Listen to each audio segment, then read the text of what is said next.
Well, lads, how are we all doing? Hope you're keeping well out there. Let me do something with the angle of that camera. That's a bit cat looking. A bit sideways. Oh, she would have seen on. Not so bad.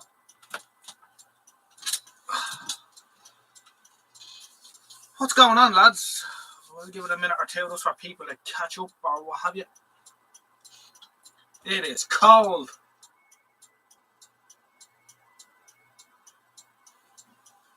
Good evening, Norman Donnelly.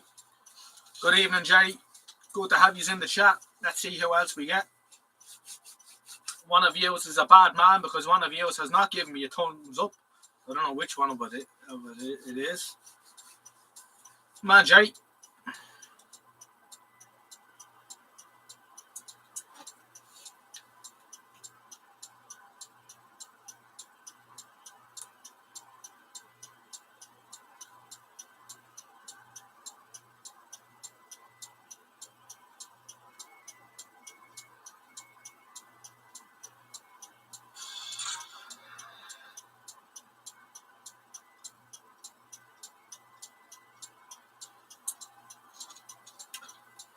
Man, Roundy, that was tricks. I'm just setting myself up here. Turn round you, yeah.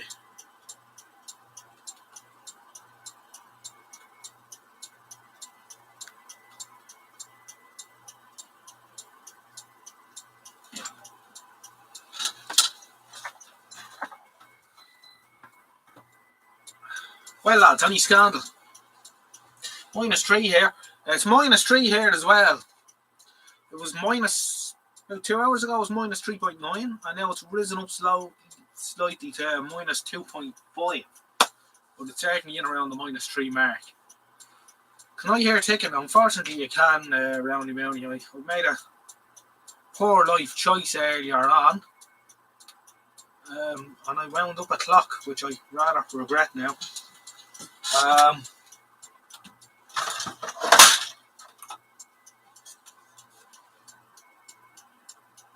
Loud bastard, isn't it? I don't know how we stop it.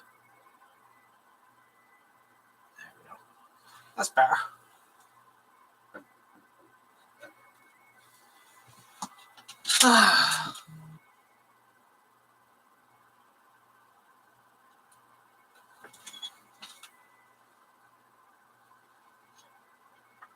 It's always milder than Cork.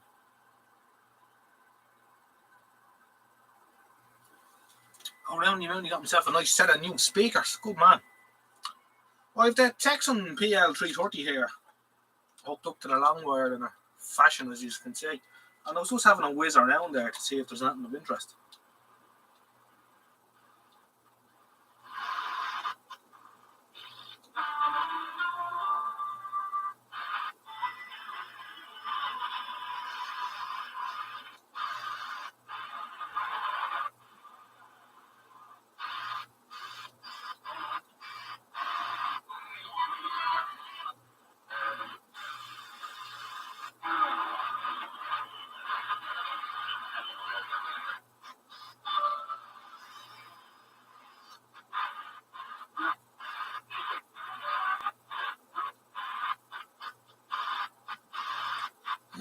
There isn't really.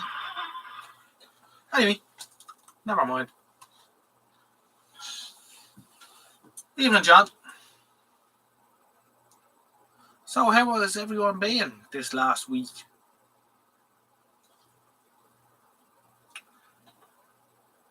Haven't been doing much out here either this week either. I started a rejigger Wi-Fi up here, so I'll put more sockets in behind the stuff on this shelf. Took everything down and realised how much rubbish there was up there, so I started going through that then.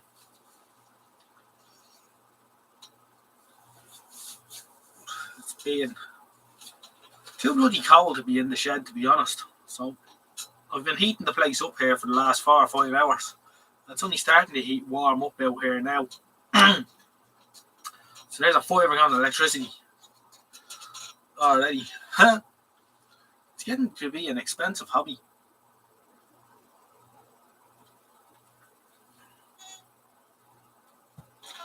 I think we'll have to look into a diesel heater or something here. So that's pretty much the crack at this end. As I say, there hasn't been much happening. But I said I'd come out this week anyway and give the live stream a bit of a go. And we'll see what happens.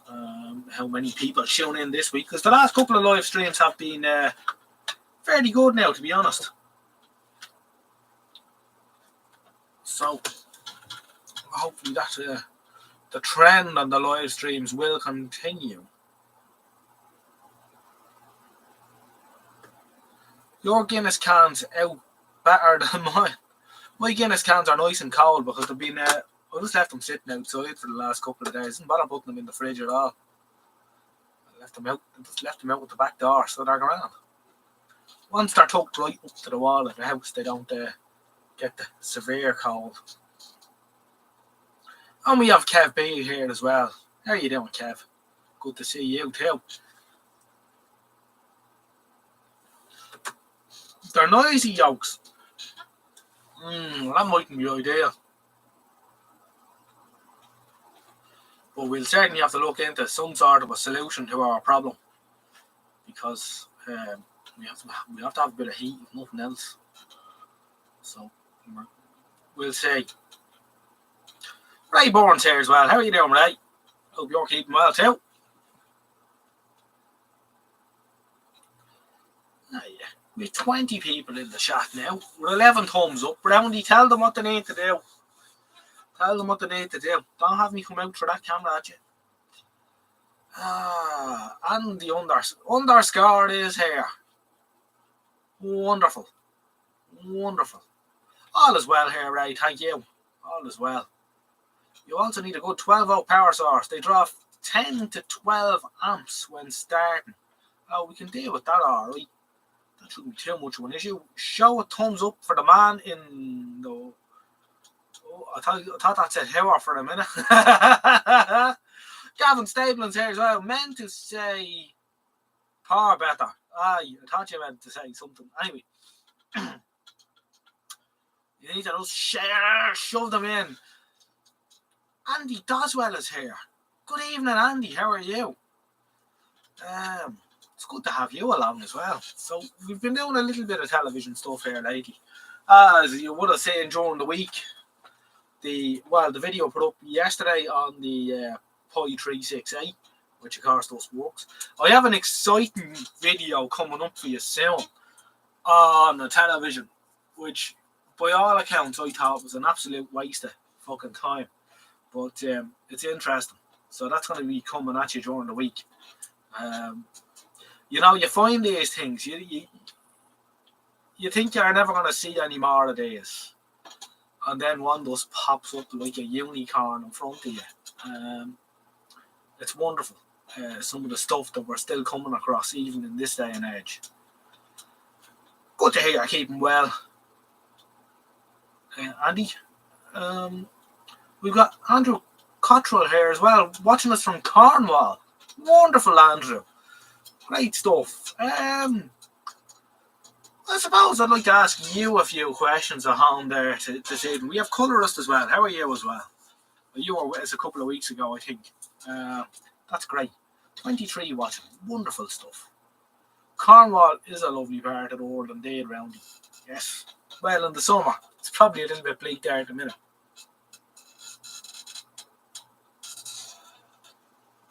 I'll tell you how cold it is tonight. I have the electric fire usually lives under the bench in the corner. I have it pulled out towards me with the infrared on. Otherwise my feet would be freezing here. Great stuff. Michael is here as well. 24 now, nearly missed it. Whoa. Noel Conway is here as well. Hi all. Watching you on my new 43-inch screen. You're looking more mischievous than ever. The only problem is that the telly is about 7 or 8 seconds behind my laptop. But I'll persist and see how it goes. Good man. Congratulations on a nice new television. Too much to drink. Odge Notch in HD. Well, I should be in 720 anyway. That's what this little webcam do for it is capable of. But we have had a very generous donation of some new equipment, which I have yet to collect. So things could get interesting in the near future if I can wrap my head around it. Norman Donnelly says, no, on your TV, log out of YouTube and log back in. That's what I do. That obviously syncs it up then. Yeah, could happen. Right, so there's a few new people. Well, as I said before, I'm terrible with names and my memory is brutal. But let's ask a few people here who are in the chat. Or we can ask everyone. We can ask everyone and let this be some sort of an interactive doofer. Snoopy doofer.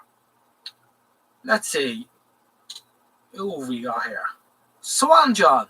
Swan John, if you'd like to give us an outline of what sort of vintage stuff you're into.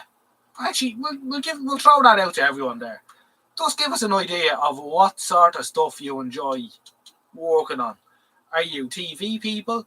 Are you radio people? Are you amateur radio people? What is your angle on this? Because I know we've got people from different genres and backgrounds. Like obviously Michael Granfield is very much into his vintage TV. Although he messes around with radio and homebrew stuff as well. Andy Dawes, of course, is TV mad. Roundy Mooney, we know, is into radios, although he does own a vintage television. I know he owns at least one vintage television. Norman Donnelly, what's your particular interest in this? And Andrew Cottrell, we don't know what you're into down there in Cornwall. Are you an amateur radio man? Colorist, I'm going to take a stab in the dark and say Colorist is into televisions because I think his avatar looks like a test card from here, but it's very small and very far away. Let's have a look. Let's have a look at you. Yeah, that's test card F. Good man. So, what is your particular interest? So, we've got a few. And Underscore as well. I think Underscore's into radios as well. I know a couple of these loons are into CB as well. Not looking at anyone in particular there. Rayborn. Right, so let me catch up with a few of these. Computers and Bang & Olufsen. Vintage hi-fi. For me, very good, Andrew. Or sorry, Norman Donnelly. Michael Dranfield, of course, TVs. We knew it was going to be. We knew it wasn't going to be anything else. Used to do TV and VCR stuff back in the day. More into shortwave listening stuff now. Oh, very good. That's some Swan John. Roundy Mooney's into radio and hi-fi mainly. Although I know Roundy has a vintage television and probably would have more if he had space. It's a slippery slope though. Underscore, like Ray, transceivers. Though ex-military more or less. Oh, very interesting. And I would imagine Underscore, in the part of the world that you're living in at the minute, that there could be some very interesting surplus transceivers on the market. Ex-Soviet gear and that kind of stuff. I wonder how available that stuff is where you are.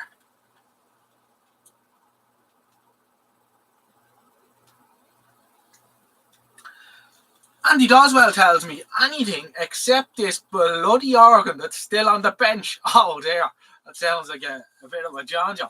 That doesn't sound good. Poor Andy. I hate it when you get one like that. I usually just sweep it off into the bin and say nothing to no. Which is fine and well once it's not a repair. Steve is here as well. Hello, Steve. Good to have you aboard. So we're just asking people what their main interests are. I need to click on live chat instead of top chat just in case I'm missing anything. Andrew Cottrell, vintage valve radios and radiograms and the odd TV when he gets his hands on them. Wonderful. Let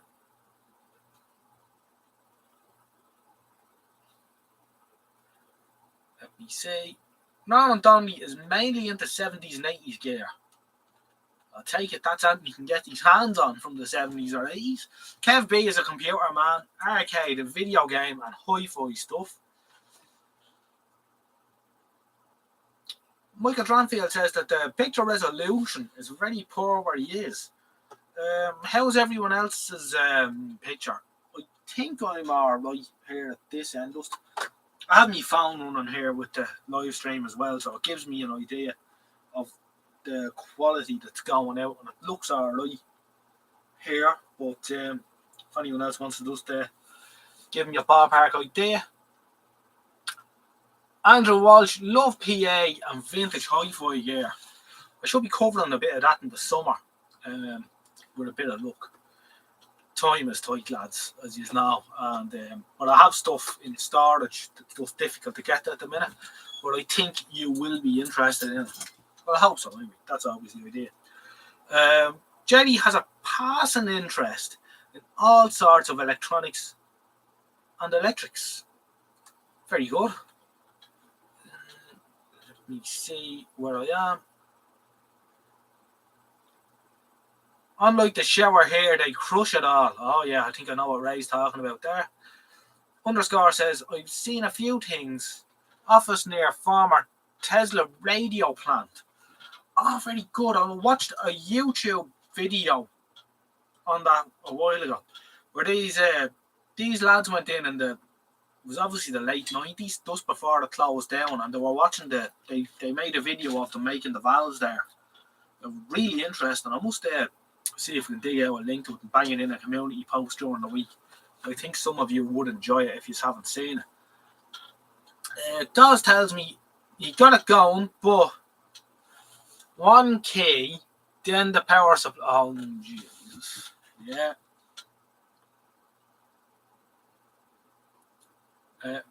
Steve's Vintage Electronics Long Stay Workshop. Mending stuff.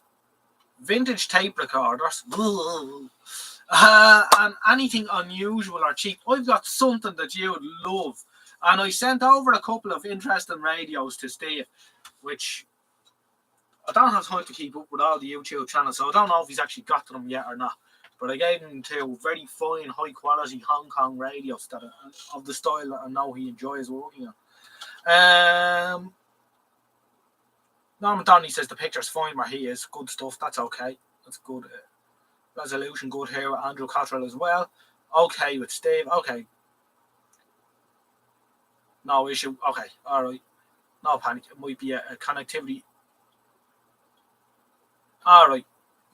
Michael has a rebooted his laptop due for Tron. Super stuff.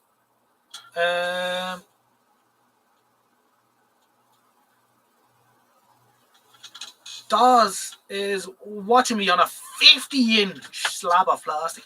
Now that must be incredible looking. I'm looking at myself here in the monitor, which is just behind the camera. And it's, I don't know, probably a 12-inch picture. You know what I mean? The idea of my big head on a 50-inch screen, I cover that yet. Ah, stop.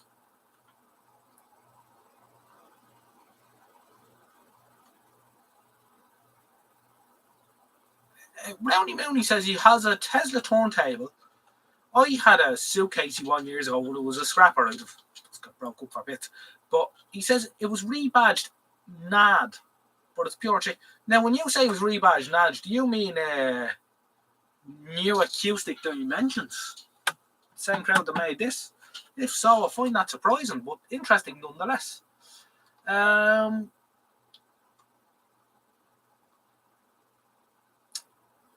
Norman Donnelly is watching me with a 55-inch. Jenny says, for what it's worth, there is a kind of sepia tint to your video, which suits perfectly. Well, obviously, that's... I'm only tonight under fairy light, so that probably would account for that. No other lights on here at all, just the Christmas lights up on the ceiling. Yes, that's the one. Very interesting roundy. I didn't know they they did stuff like that. Is it a decent quality turntable? Would you say? Because I think NAD were fairly upmarkety gear. NAD was a Tesla rebadge. That odd thing with the flat arm. Torn 1500.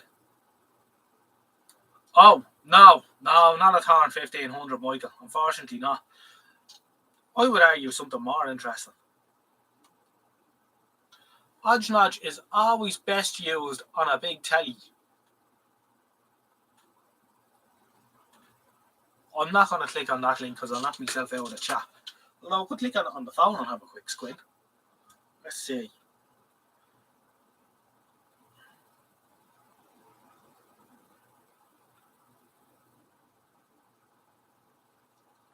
Oh dear. The aspect ratio looks a bit odd, alright. Oh, here we are now. It's after load.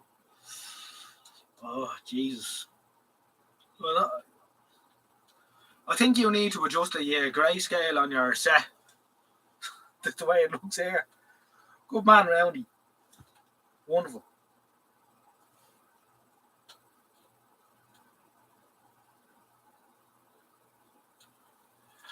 Now,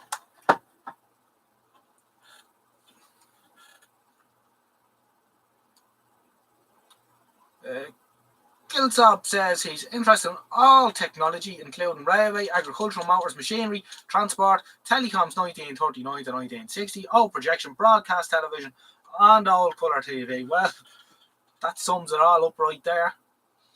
Hang on, I'll put a pick up. It's only one. It's the one I'm giving the daughter, actually. I have a Tesla 308U lethal live chassis out. Nothing lethal about that, won't you? Well, wouldn't be so great in your part of the world with 2-pin round plugs and stuff like that. But unlike eBay prices, I got locally for very little. Bakelite 100%. Very interesting. Andy Walsh says he got an Akai AA 1175 stereo receiver amp from 78. It would wipe the floor with these modern soundbar shite. Yeah, absolutely. Agree with you 100%. Chipmunk is here as well. Chipmunk says he would have expected a Bush A823 chassis set. That's probably due to the poor colour picture on it. Let me get this out now for Steve, right? Because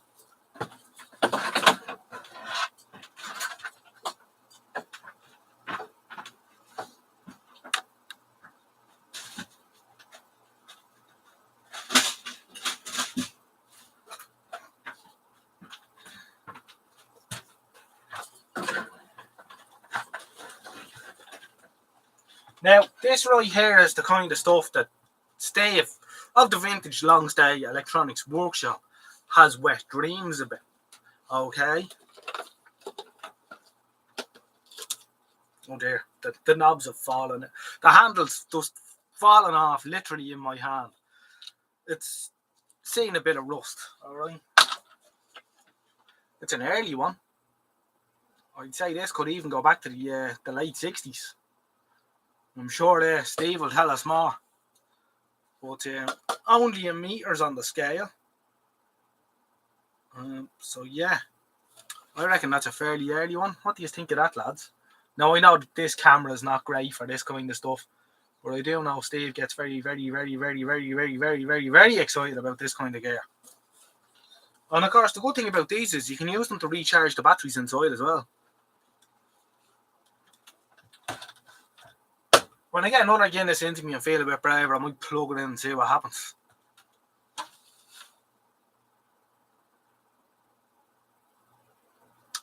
Michael says that the problem with the modern gear with the micro software nonsense is one glitch and she's gone for good. That's very true.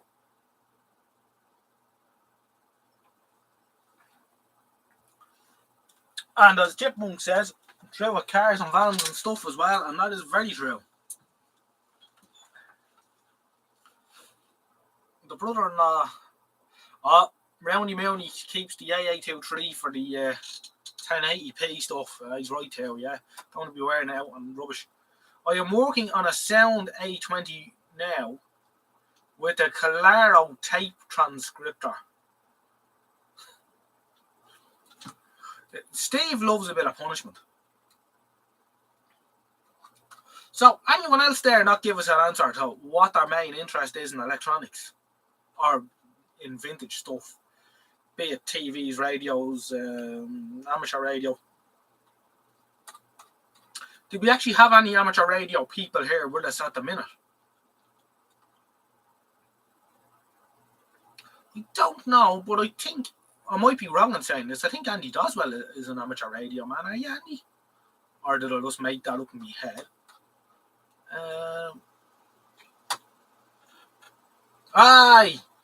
I must have seen reference to that on your YouTube channel. Underscore is licensed, and colorist is M0FFX. That's a mouthful, isn't it? FFX. FFX. VFX. Sorry.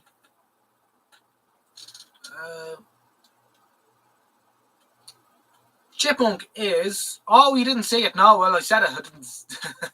You didn't say it because you couldn't. I wasn't there to see. Telephony, telegraphy, and shortwave listening.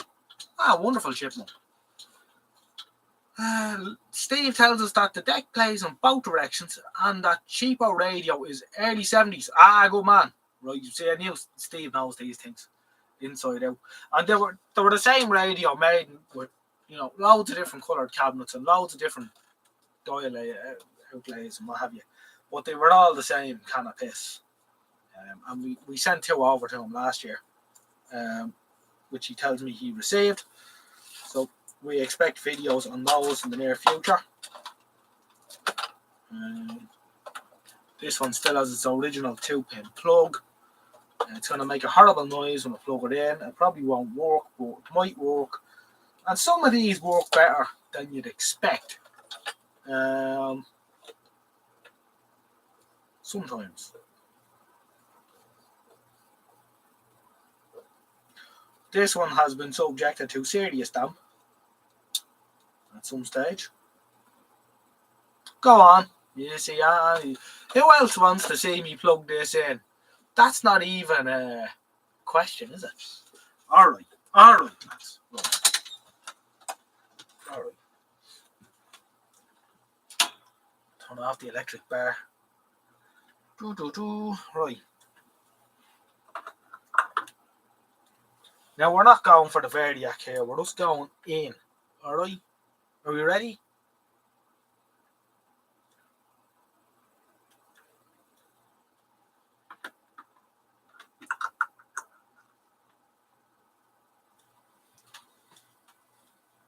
I hear the mains home. I hear mains home and nothing else. Oh, wait, hold on. No.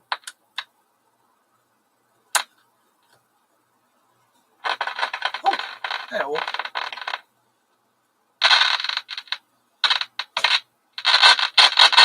Ah, yeah.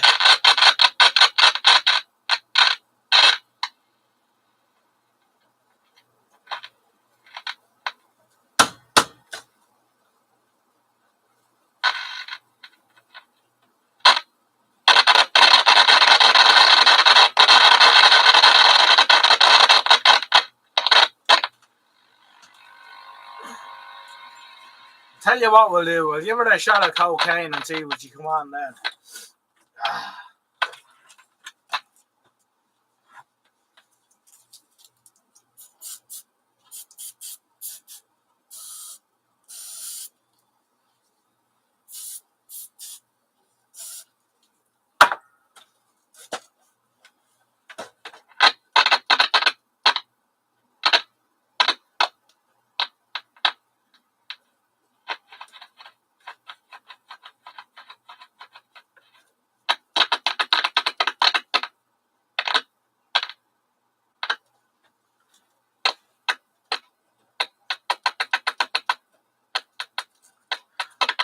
Oh, give it some switch cleaner. A bit of percussive maintenance.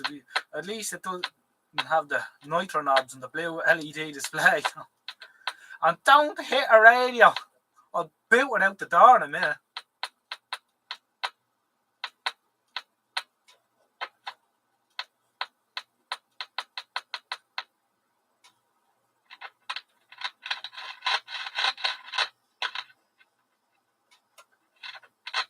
Sounds worse now.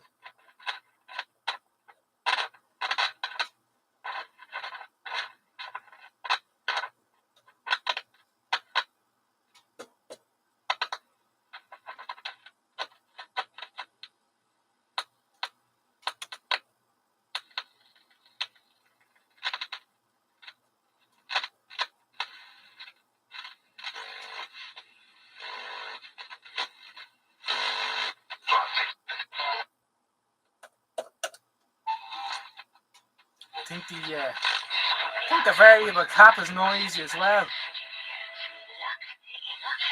Scrap it. If I scrap this, Steve will never talk to me again.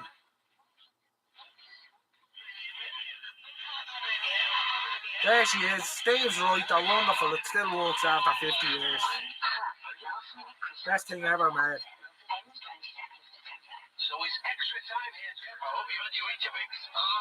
Sounds like talk sport.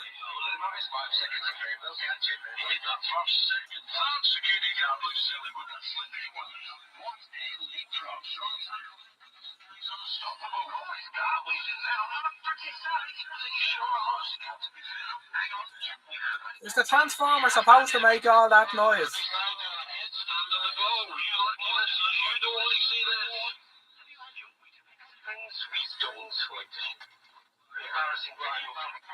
People really listen to these things?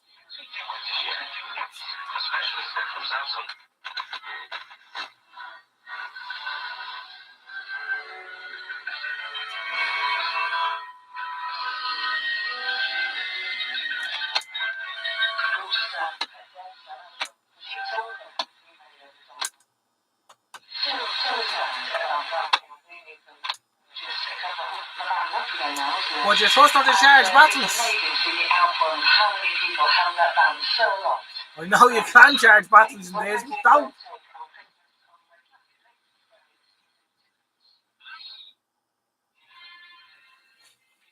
The main transformer's buzzing like hell. I don't know if you can hear it on the camera or not. But she's a goer. To be fair, they'll always do something. I think Steve would agree with that. They can always get them going. Can I get Shanghai's Hot 100? Probably not. I picked up a vintage Pi RT at a junk store in the 80s. Sold it on eBay a few years ago for 100 quid. Ooh.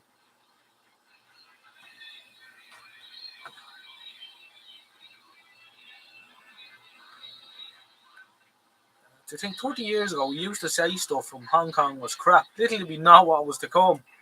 That's very true, Michael. Huh? This is basically a Rolls Royce compared to crap now.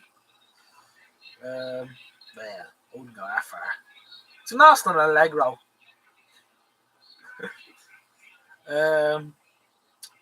You should make a 2 kilowatt RF amp to go with a rod pentode instead. Oh yes, Trevor. And now, for anyone that hasn't already in the chat, checked out Trevor's channel, which he's changed the name of it now to Vintage and Amateur Radio.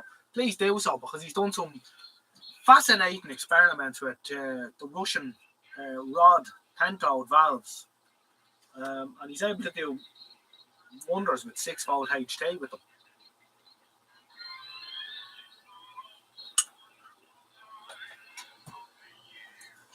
I think the Russian rod pentodes give us an idea of what would have happened had we not gone down the silicone road as early as we had in the West, because I mean they're fascinating devices.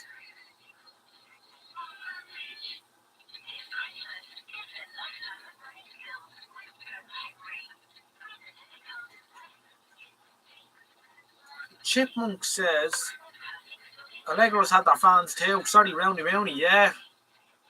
many still work. Yeah, I'm sure you get those two I gave to you going as well. This is another one you can have if you want it. I'll leave it here for you. This one is branded Satellite.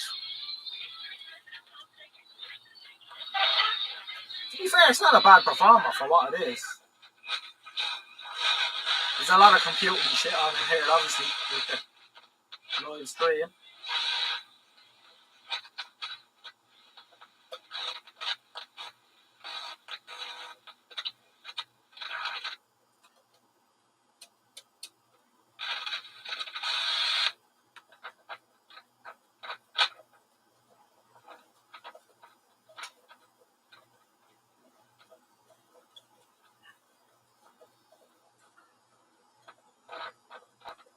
Wave change now must be still dirty. It's not doing that in a long wave for me.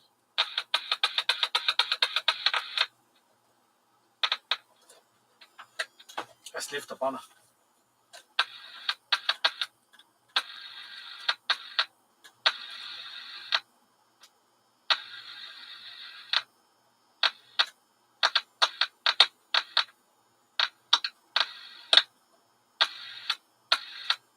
No.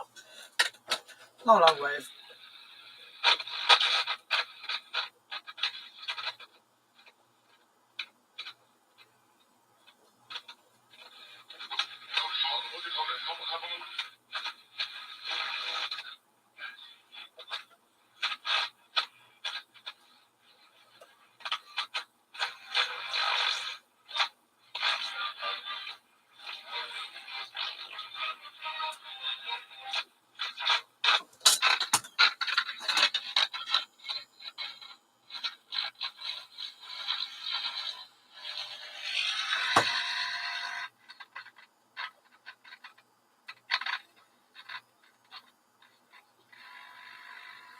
Alright, whatever. Good night, radio. Noise that transformer buzzing all the time. Okay, good night. Bye bye. So, what do we say? As good as any Austin Allegro, yeah?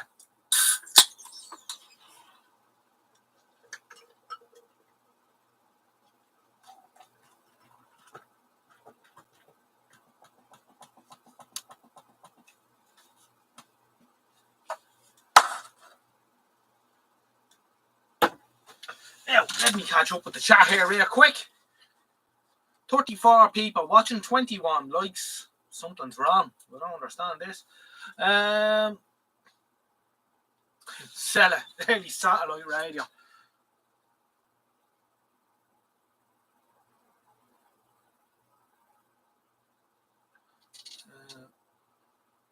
And he does still is his mini.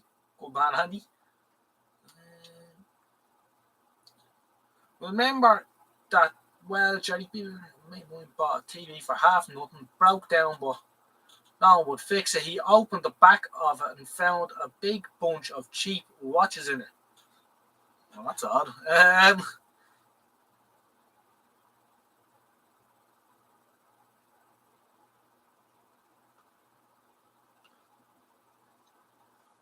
Michael, I'm very surprised at you. And at you too, Andy. Everyone knows that PL 509 or 509s belong in television sets. Right. Making 9 output pentodes very expensive.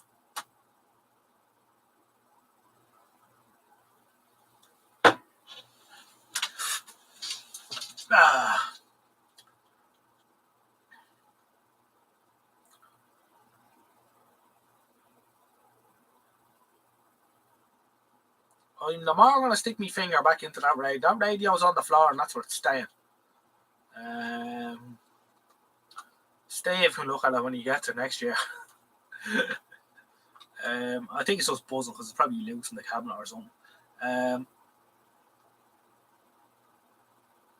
Because it's heavily loaded. Who knows? It might be. Right. I don't think so. I think some transformers are a bit lucky. Is it hot?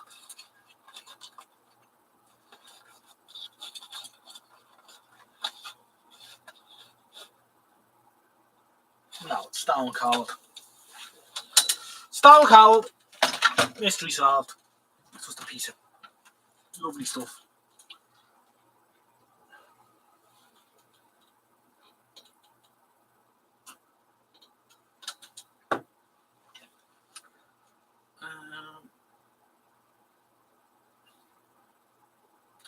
Michael White is here. Hello, Michael. Michael, I asked everyone else a while ago in the chat, so I'll ask you too now that you're here. What is your main interest in vintage electronics, and what brought you to the channel? Are you interested in vintage radios, vintage televisions, amateur radios, shortwave listening? What is your main poison with all this nonsense? Roundy Mounty. Give that man a thumb up. Good man, Roundy.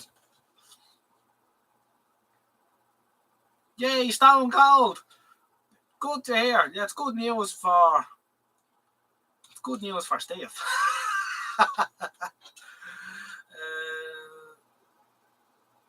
Did you see my nearly new Yaeso FTDX?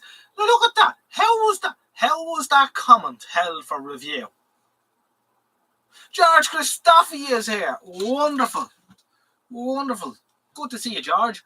Alright, I'll ask you the same question that I just asked everyone else a while ago. I'll ask you as well, Pat Bourne, if you weren't here. Good to have you, Pat.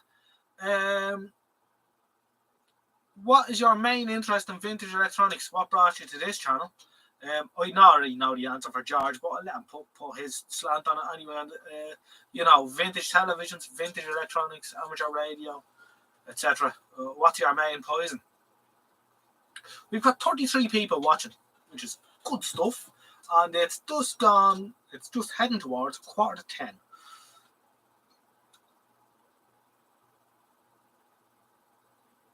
Too close to the F word, maybe? I don't know, really. It seems a bit strong. Anyway, yes, Trevor, I did see your video on your FTDX10, and it's a wonderful looking transceiver.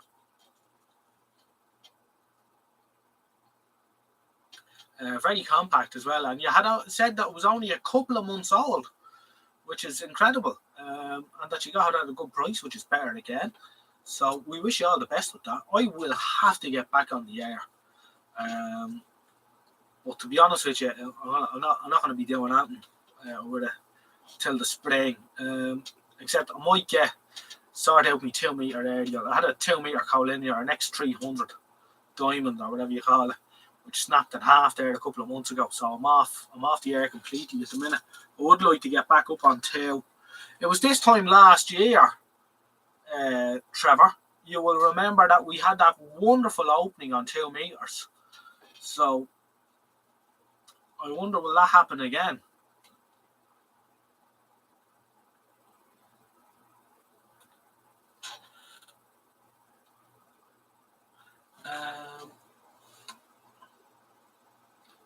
I was watching the pie set earlier. What lake was the chip? I think it's type.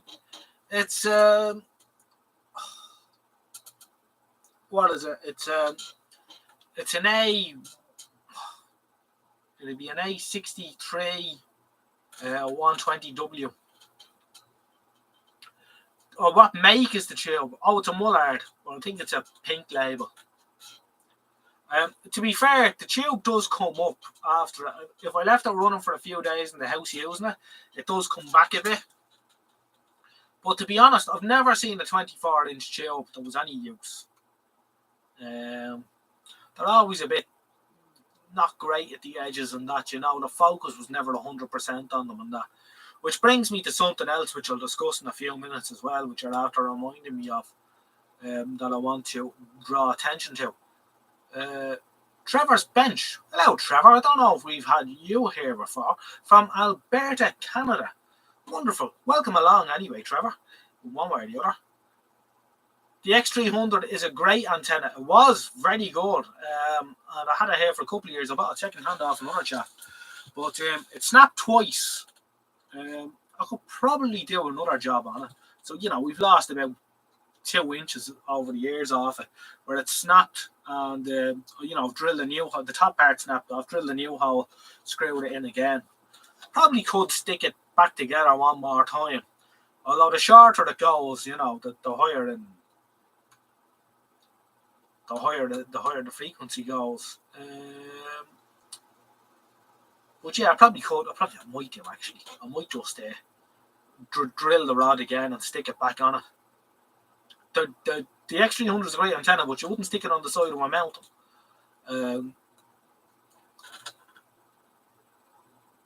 They do come up well. Just give it a little tickle. Yeah, I probably could, but I'm not going to till it really needs it, Steve,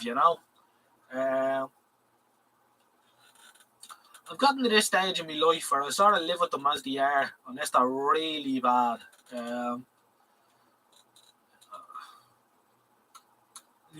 you can only really do it once, and then, so I'm never going to use it as a daily driver anyway. It's only going to be used as a, switch it on a demonstration. So once it has enough life in it for that, that'll do me. Which, again, what you're saying brings me to a topic which I want to discuss in a couple of minutes anyway. Which I'll do. Get behind here on this one.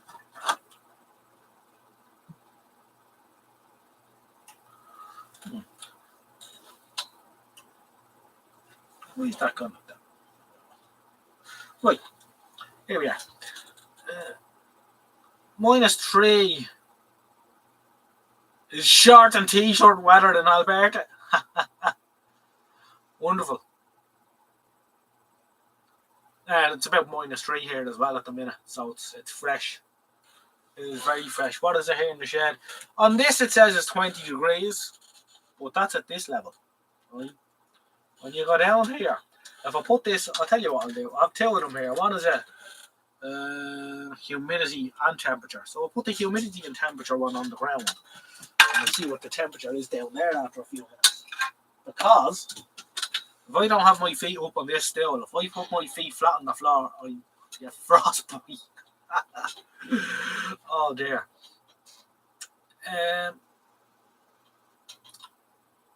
Thought it was thawed here earlier, foggy and cold, but now frost. So I turned the wipers on, tore the drivers on. No, shit. Sorry to hear that, chipmunk. Sounds like I spent a Halfords for you. Spent 9 months in rural Ontario. It is true that Canada does cold like no other country. Ooh, getting cold thinking about it. Had frost on the inside of the doorknob due to the -30 wind chill conducting. Oh Jesus! Fuck that! I don't want to go there. Go in the summer.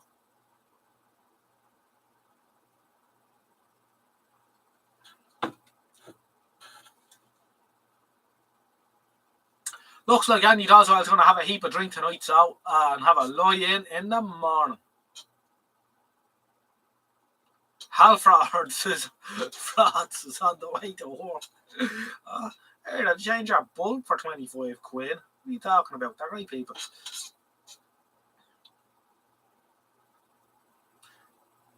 He's beat me on the weather. -5 degrees is sauna here.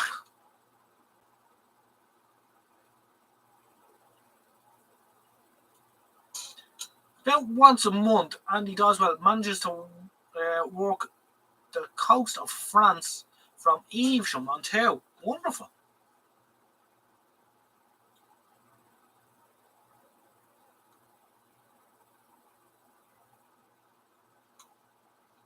I'm going back up the chat here because I know I missed a few.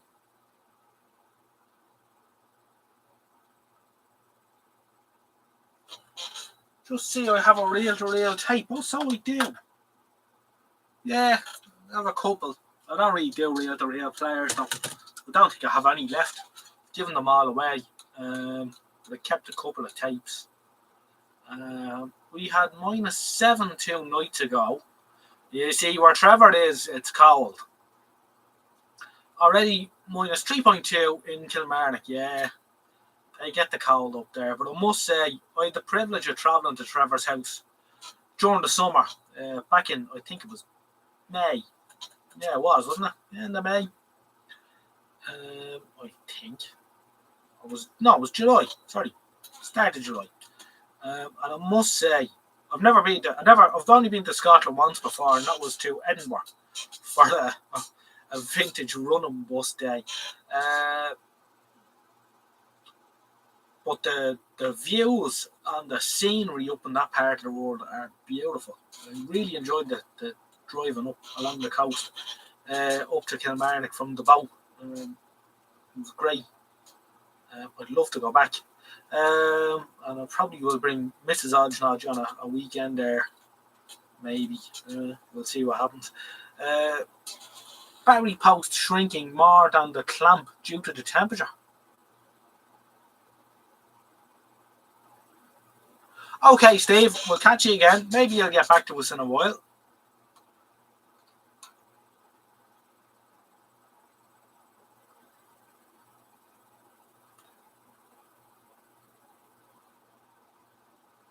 Oh yeah. Do you remember that was? I remember that was a scandal about 15 years ago that the AA lads were on a commission for selling batteries to people.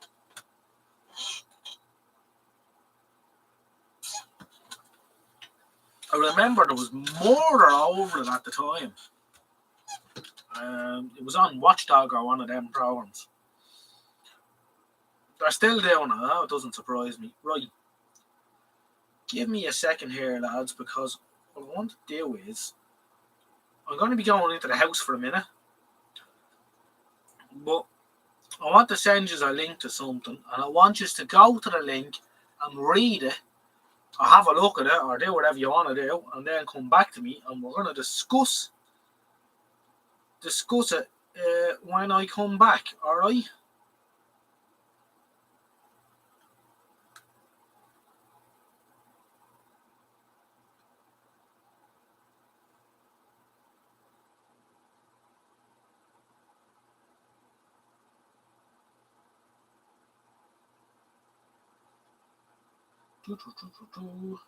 Just give me a second.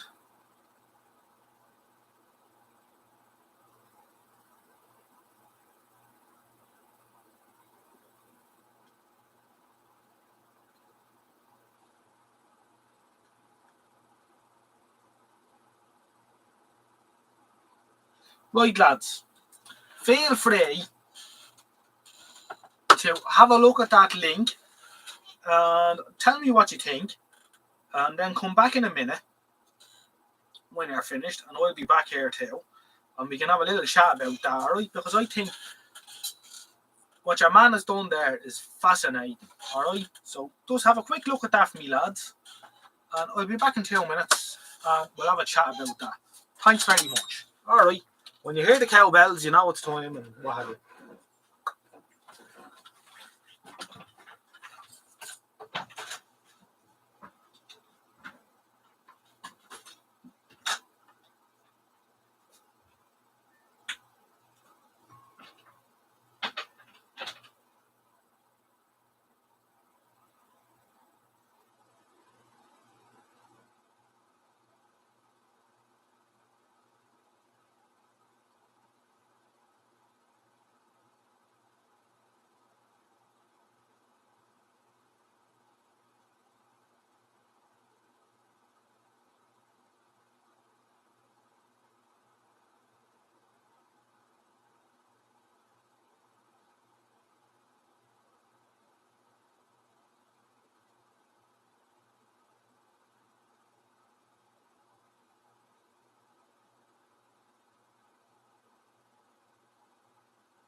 Alright, boys and girls, I'm back.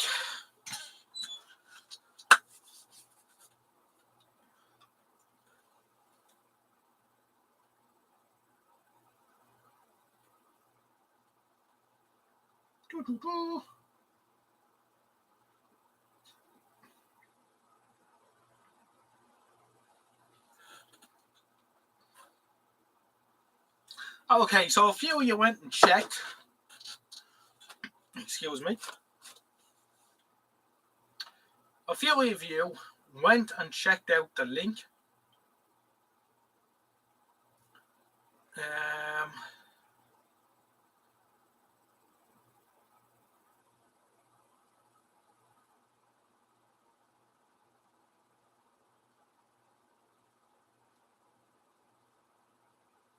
Okay, Andy's gone. Okay.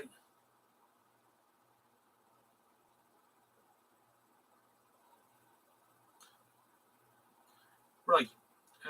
Let me see. Welcome anytime. Thanks, Trevor. Very good of you. Due to the weather here, keep jumpstart kit. Blah, blah, blah. Jumping, blah, blah, blah. Back.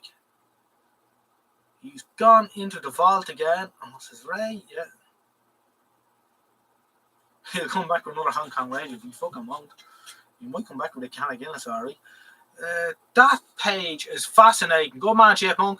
I remember reading about using 240 to 6.3 isolation transformers to deal with sets that had heat or cathode short too. Yes, that's right. Who still has a stock of guns anyway? Not all. Well, I don't know. Someone does. The point is, you know, valves are still being manufactured for the audiophiles. And so obviously the cathode materials are available and the getter materials are available. That's all you need. You can rebuild the gun with a spot welder, which has been done. They were doing this towards the end for the earlier tubes where the guns weren't available. So none of this is impossible. Better vacuum pumps are now available than they had back then. And you know, I was really impressed by that website and his efforts.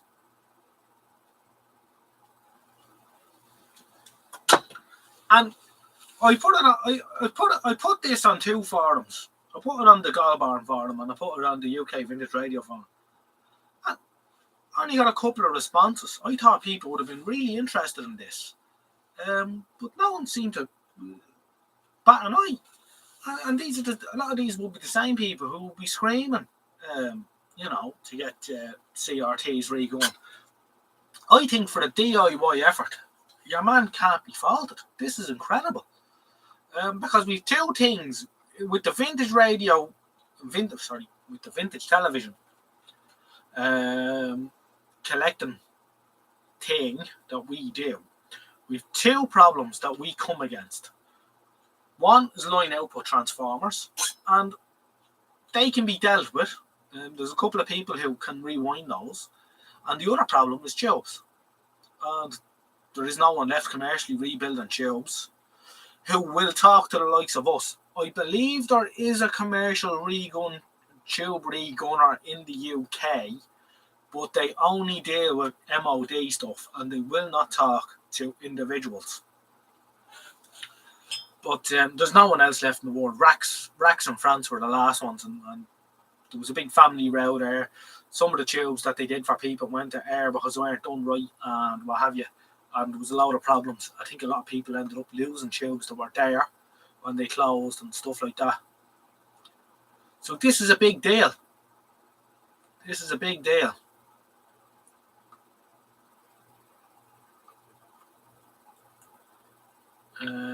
Fair play to him, says Rowney. I thought it was going to be about rejuvenation when I started reading it, but it must be one of the only ones on the continent doing it now, I should imagine. Norman Donny says, Adrian's digital basement often regens. Yeah, well, regenerating a tube, it's not regenerating it either, really. It's just, you know, it's blasting the cathode to get the last of the good shit out. And anyone can do that has the machine to do it. I have the machine here, which I use from time to time, but I prefer It's where is the machine actually? There it is there. Okay. But tube tester and the regens as well, and it's very gentle actually the way it does it. It doesn't actually do much damage to the cathode. It hasn't killed the tube on me yet. It's not like the area ones with the bulb. Not good. But there's a difference. This fella has cut the neck off the tube and put a new cathode in there and gassed it out. I particularly I suppose anyone that's come back has only had a chance to glance at his article. I haven't read it from full, and I'm sure they'll go back later. But if you go back, you'll see that he made his own ion diffusion pump, which I thought was fascinating. It's incredible what this fella has done, really. Really is now. I'm so impressed. I must actually see if I can bang him an email just to tell him how interested I am. Glasslinger would be proud of him. Of course, there's a person there who works with glass and makes his own triodes and stuff. I'm sure they will be very interested. And I don't think Glasslinger... Well, yeah, Glasslinger does televisions as well, but I don't think that they've tackled CRT yet. But I haven't seen anyone else tackle a CRT like that. Now, he does say that he doesn't do it quite in the traditional sense, and one of the issues he mentions is he doesn't have an oven to bake the bulb in to make sure it's outgassed. But what he did was he ran the CRT up with EHT for a week whilst on the ion diffusion pump, and he got results. So obviously he got a hard vacuum in it. So I think it's incredible. I really do now. I can't get over it. I couldn't believe when I was reading it the other night. All with DIY gear. This could be the answer to our problems. Fascinating. It was fascinating, and being a fast reader, the page was just long enough for the time you were gone. Oh, good man, Chipmunk got through the whole lot. Excellent. Kev B. Wouldn't any old stock of guns have degraded coatings by now? Yes, but I'm sure that could be crossed. Like, what racks were doing is they were rebuilding the guns themselves. So, one time you got the guns off the shelf and you just banged them in or whatever. But then that wasn't possible anymore. So what they were doing is they were replacing the cathode with the heater, putting a new one in. Now, as I say, they're still making valves. So, I mean, that stuff is still available. So, Michael says he used to buy a lot of regun tubes back in the 80s from Trent. Chromovac used to do slice seconds for 30 quid cash in the boss's pocket. A56 540X convergence magnets on the neck, on the tube neck. Oh, interesting. So they didn't quite get the 30AX right when they were regunning them. Never seen a regun 30AX.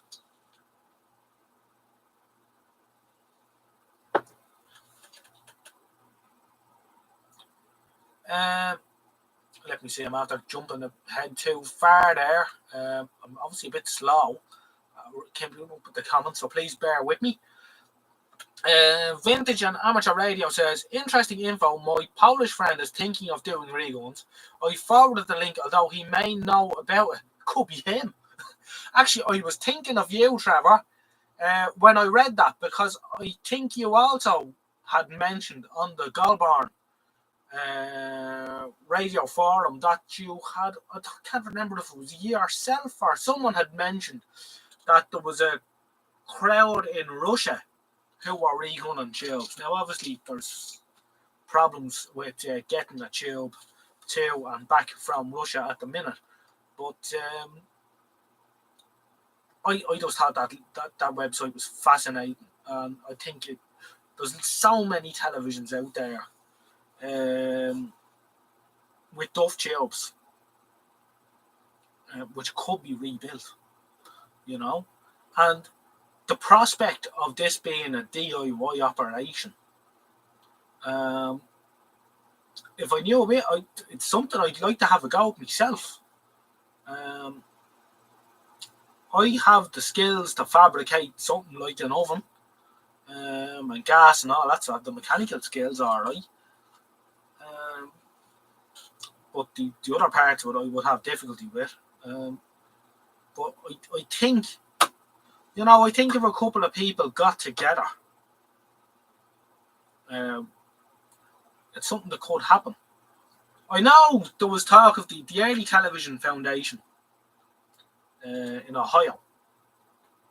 They were looking into re-gunning tubes. And they got all the equipment from racks in France when it closed down. And they also bought all the equipment of Scotty, who ran Hawkeye Tubes. He was the last commercial tube rebuilder in the US. And I think he closed around 2010. I actually sent him an email in 2008. 2009, sorry. With regard to re-gunning the tube, but it wasn't realistic at the time with the shipping costs and that. And he closed down about 6 months afterwards. So they had all this equipment, and I know they rebuilt 1 or 2 tubes. I think a couple of the lads from that museum went to Scotty to see how it was done in the months coming up to when he was closing down. But it seems to have gone quiet. I don't know. I haven't looked at their website in a long time, but I don't think it was a success for one reason or another.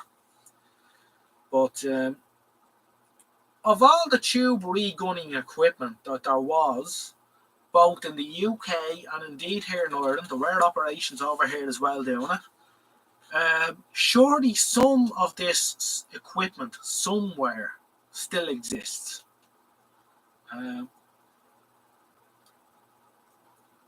It's just, the prospect is very interesting to me, I think.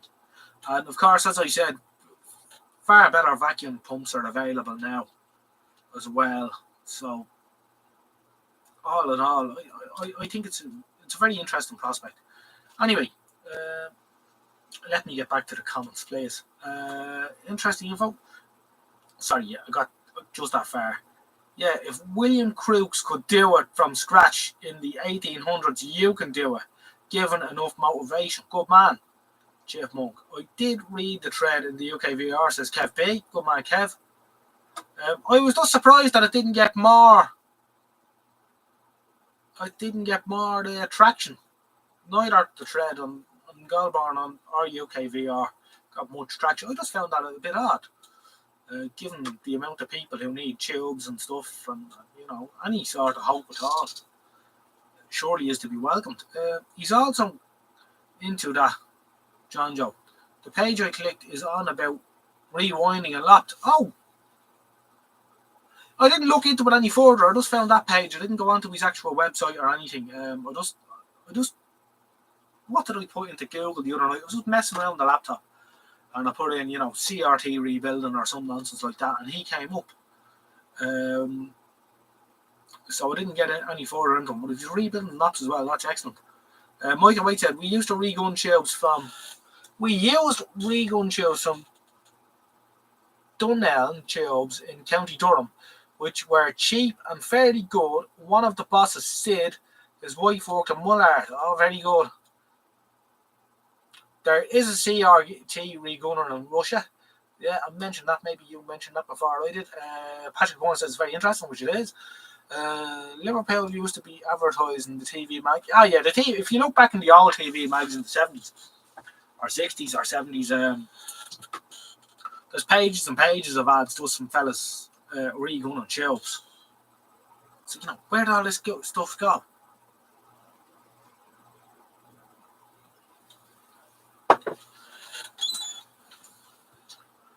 He seems to have an awesome talent. Yeah, unbelievable. To work this out as a DIY operation on your own I think that's just incredible. I really do.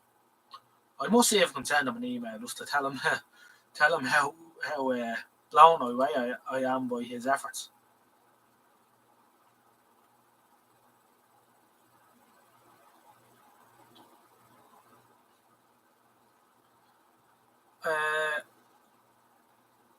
Roundy says he'd buy shares too, so I wouldn't be a full-time drinker. So I could be a full-time drinker, and I wouldn't be worried about heating the shack either. No, you certainly would not. My friend in Poland took 6 round tubes off me 3 months ago to experiment with. I've been promised one back once the process is perfected. Okay, Trev, it's not the same fella, is it? By any chance? Because I know on that website your man was discussing the prospect of doing it. Could be the same chap. I'd be surprised if there's. It does seem like a bit of a coincidence that there's 2 people in Poland at the same crack. Anyway, neither here nor there. Chipmunk says it is worth someone who doesn't do TV repairs keeping CRT. Sorry, is it worth someone who doesn't do TV repairs keeping CRTs and dead TVs monitors? I have a Sony 16:9 Trinitron set outside. The electronics are trash, but the CRT is a beast. To be honest, probably not, but I don't think, you're not going to be able to reuse that now, the tube. I don't think, but we could leave that open to the other TV people in the chat as well to give you a definitive answer. Now, regun on a black and white tube and regun on a colour tube come with their own.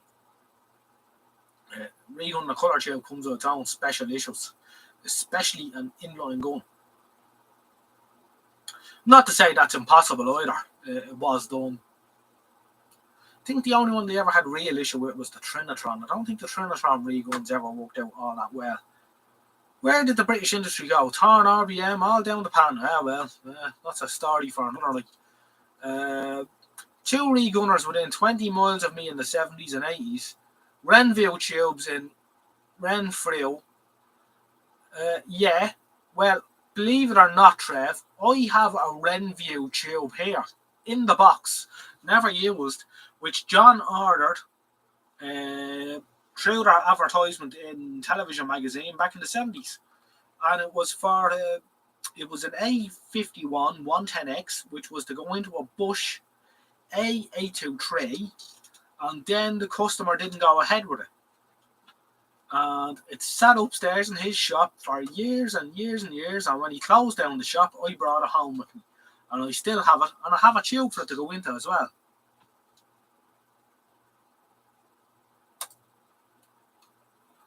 So all this is very interesting anyway, I think.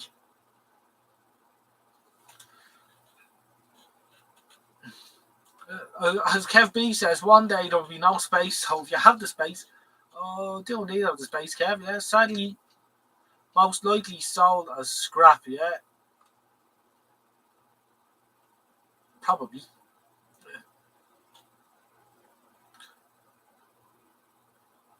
Let me see. Video looks in Irvine. It's not the same guy. My friend is a urologist. Oh.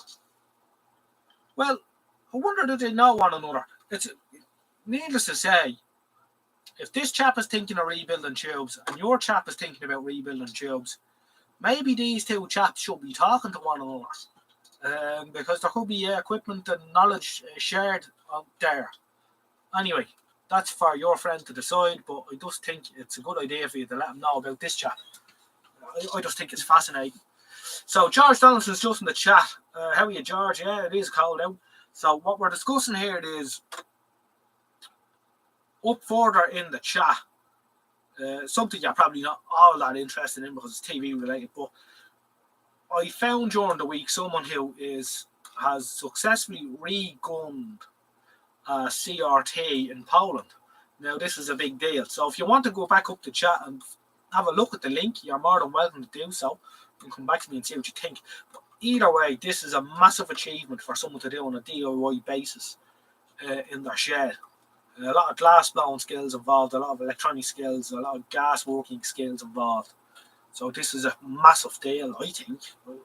Poland is full of technical people from the time behind the Iron Curtain when it was needed, John Joe. Yes, indeed, I would agree 100%, Chipmunk. And I've worked with a few people from that part of the world, from various countries that were behind the Iron Curtain, and I've found them to be very ingenious people indeed.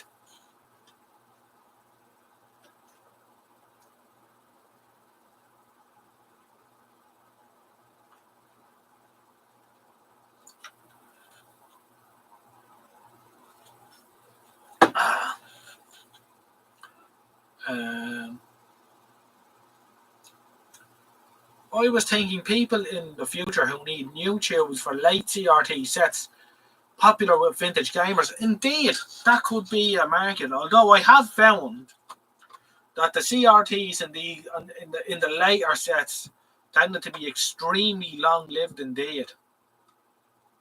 That's not to say that there won't be, and on the basis that retro gamers will be using them probably a couple of times a week or whatever, maybe, but certainly eventually they will need to be rebuilt. So interesting. Rayborn said they suffered from green dropout. Oh, this was the Trinitron, I think. It's hard to keep up with the chat, all the shit that I'm talking. Michael White said there was loads of tubery gun farms in the 70s and 80s. Where did the equipment of men with knowledge go to, I wonder? Well, I don't know where the equipment went, but I could hazard a guess where the gentlemen went to, unfortunately. I think most of these gentlemen have been lost to time. Chipmunk lost his stock of TV magazines, unfortunately. Well, luckily they are all available online at the American Radio History Forum or site or whatever it's called. Most of them have been uploaded there. Michael Dranfield says, anyone remember the brand Network Electronic Industries, NEI? They made a 14-inch portable with overdriven heater voltage and the CRT went low emission in 12 months. Oh, that's not very good. Leslie Diamond is in the chat. Good evening, Leslie. How are you?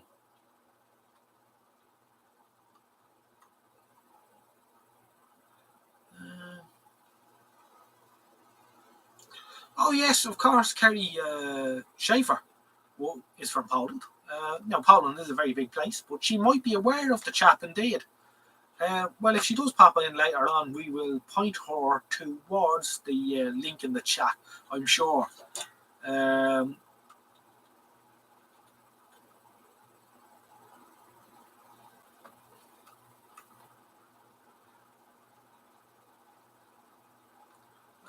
Kerry's going to be on a live stream later on, so she's all right. Well, you can mention it to her if she doesn't pop in here in the meantime. Kev B says a lot of arcade monitors have suffered from bad ion burn. Now, there's the thing. The ion burn is going to get a lot of those tubes before the guns even wear out. As anyone who's seeing televisions and betting shops in the late 90s can tell you. Plenty of emission, but the screen burnt the fuck. And the thing is, unlike a black and white set, you cannot replace the phosphor in a colour set. That's done before the bulb goes together. So that's not a goer. So in that case, it's game over. Unfortunately, literally. However, for black and white televisions,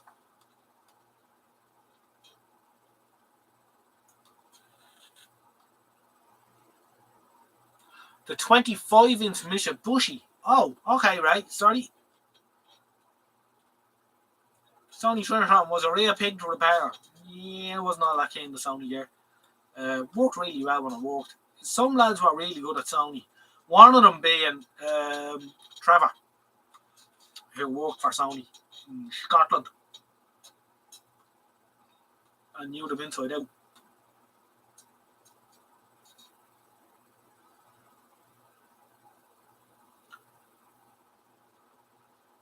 Norman Donnelly says the Philips/LG had a tube factory near him in Washington, closed down about 2002, which is 20 years ago, believe it or not.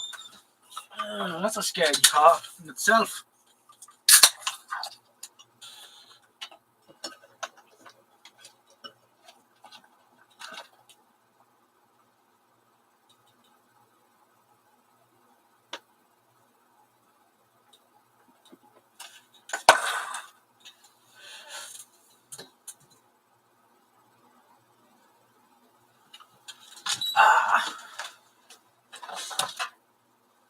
I know Ray and a couple of lads are into CB.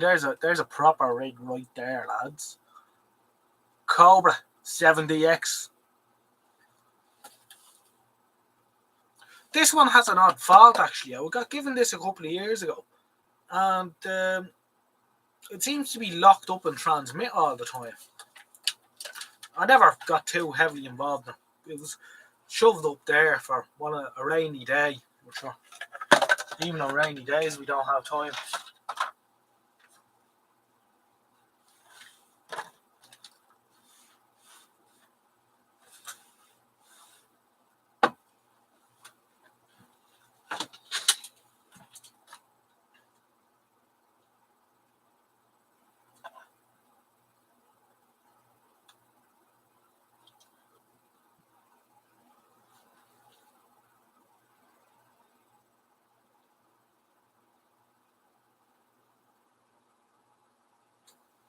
Now, sorry, just letting the phone catch up with the chat. Make sure we're up to date. I do like to keep the phone going there so I can monitor what my output is live. Just in case I end up talking to myself here and I don't realise it.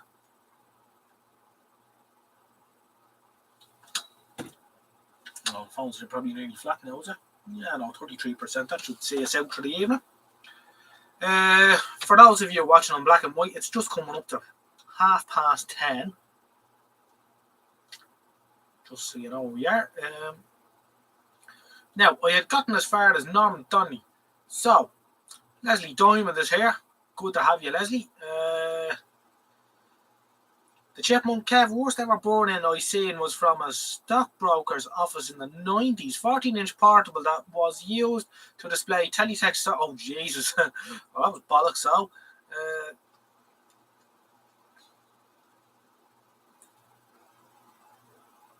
you could read the teletext page number. Yeah, I've seen a couple of sets like that, alright. Ones that were using CCTV setups. Actually, I've seen ones that were using poker machines with the cards burnt into them. Not much you can do with them, of course. Leslie Diamond says he loves the old teletrade talk. Door wedge. It's not a door wedge, that's an excellent rig. I'm surprised at you, George. I thought you knew a quality radio when you seen it. That's all in jest. That's up there with your what's this thing you lads all have a massive hard on for? The Cobra fucking GTD XL or whatever the fuck you call it. That's up there with them. That's a Cobra. That's a proper machine, that. You work stateside with that and you wouldn't even have it plugged on, turned on. Can you? She put on in the log here.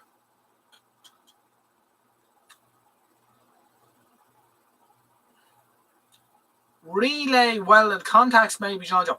Actually, Chipmunk, there's no relay in it. It's done solid state. So you have a feeling there might be like a FET that does switching or some shit like that that's gone short circuit. But it's losing its marbles anyway.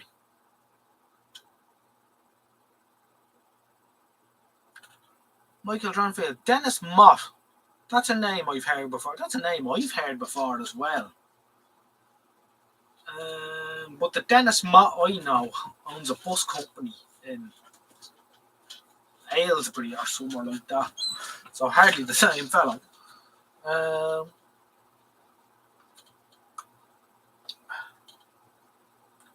I actually have a real proper technical question problem if anyone wants to have a go.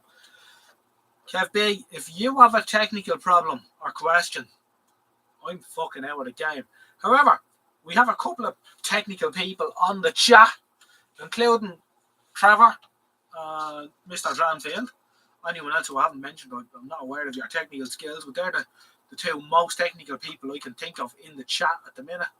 So bang away there, Kev, anyway. I'm sure between all the brains here, someone's going to come up with a solution for you, hopefully.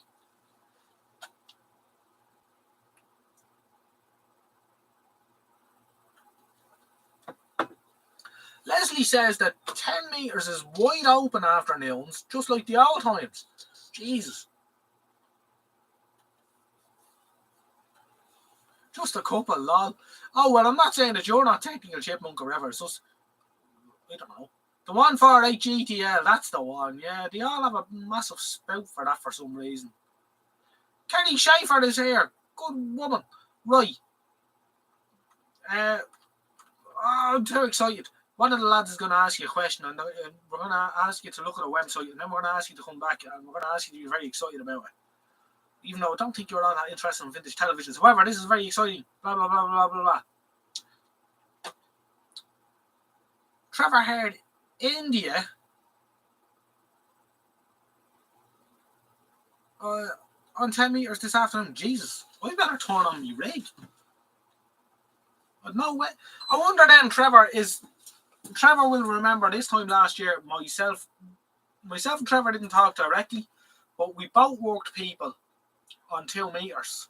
This time last year, there was a massive opening on 2 meters. It was fucking ridiculous. And there's a repeater down in Cork that has no access code. It's carrier open. And there was stations from all over Europe were getting into it. It was incredible. I worked a chap in Essex through a repeater in Cork. And I also worked a chap in Cornwall through a repeater in Cork. So it's very interesting. So I'm wondering if 10 is doing well. I wonder is the same situation on 2. I don't know. I haven't even switched on the rig in ages. But that's very interesting, Trevor. I must check out. I'll check out 10 tomorrow afternoon and see what again. Hi, Kerry. Share that link again. Let me see if I can share that link again. I'm sure I can.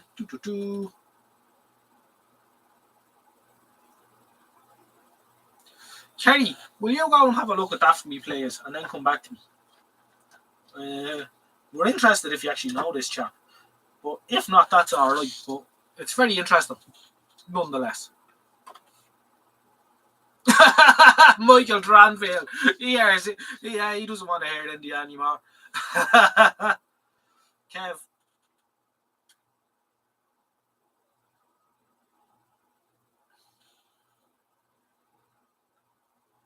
Oh, Kev asked his question and I missed it.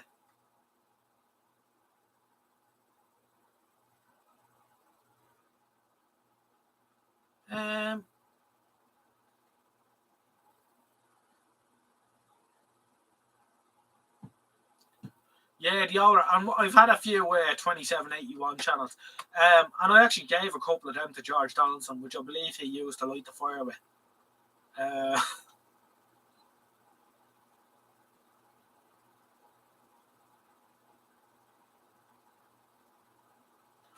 Why mine suffers from rolling pick? Hole control is mega sensitive. Can't get it to lock. Just drifts back out.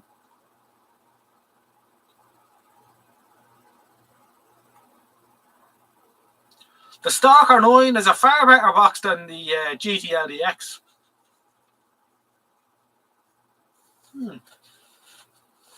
I heard that Cobra, whatever that is that I have there in front of me, is a wonderful machine.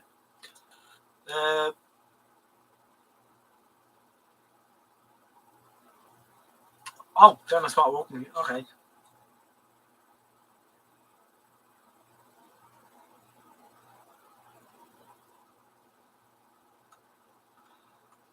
I still don't see Kev's original question. I don't know if I'm seeing everything in this chat or not. I think the chat's acting a maggot.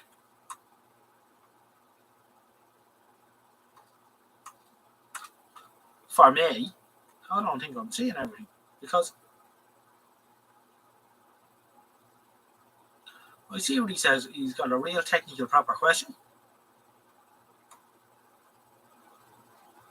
And then I see where he says, replace most of the stuff in the circuit. But I don't see, and I see where he says, and please someone tell me why mine suffers from roll and pick. But I don't see the other bit. I don't see the question. That's weird. So now I don't know what the question was. It sounds like a television question. Because that's a rolling picture. Antarax 9000 with the rolling pick. That sounds like some sort of computer-y built-in CRT Doofertron.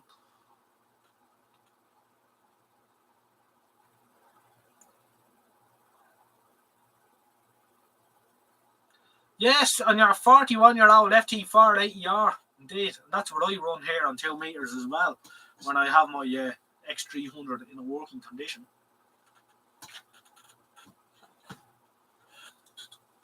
Oh yes, I told you I'd tell you what the temperature is on the floor. It's 11.6 degrees down there on the floor. It's fresh enough on the floor. And that's with the blow heater pointing down at the floor. And the floor is insulated in this shed as well, by the way.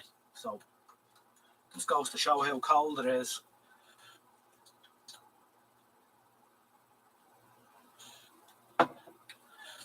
This heater's been going with 2 kilowatts since 6 o'clock today, so 80 cents an hour.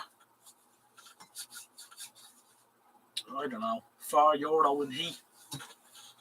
Not to mention light. It was that cold I was thinking about when I came in here at 6 o'clock today to turn on the heat. I was half tempted to do the live stream from the kitchen table tonight, but that brings complications as well. It's an RGB 15 kilohertz monitor, really basic circuit. Essentially a TV without a generator. Yeah, I've seen that kind of shit alright. Very good.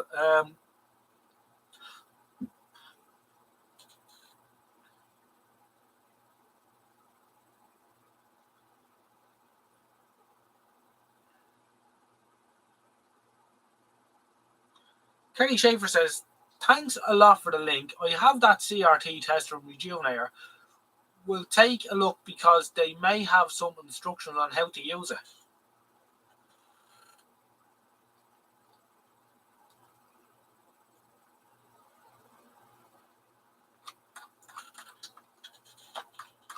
Did I send the right link? It's a chap rebuilding a CRT.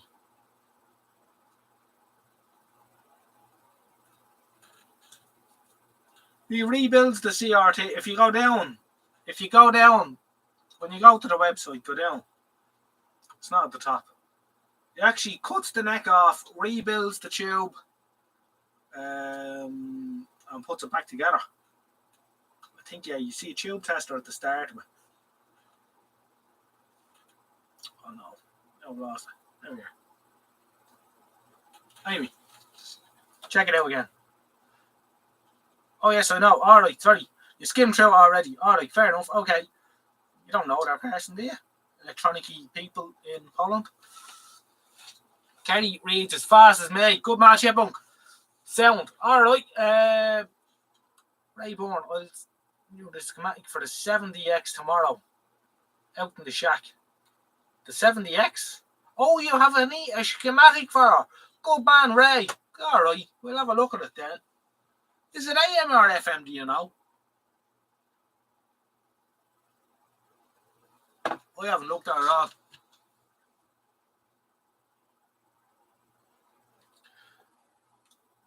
I'm bright and passionate, like the Polish glass layer. That's what we were thinking, alright.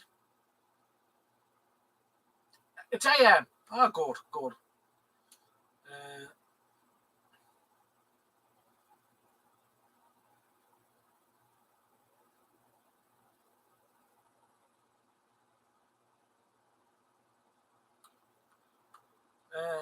Lovely. Let's see, we've 29 watching. We've got 32 likes. So we're flying along quite nicely.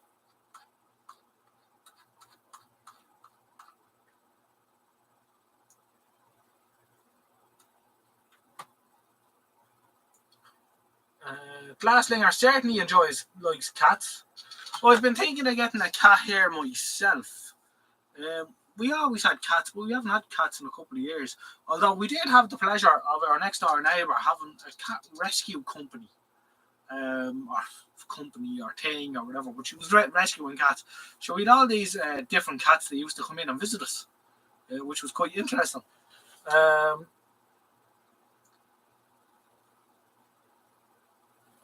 So I think we will get another cat. The thing about having a neighbour that has cats is you have all the benefits of having a cat without having to feed them. A cat will be good company in the shed. I have 2 dogs. Good man, Roundy. We had a dog up until a couple of months ago, but sadly, we had to part company as time had ended, if you know what I mean. George has 3 dogs, which I've had the pleasure of meeting down at his place. Lovely little dogs they are too. 3 little messers. White terriers, aren't they?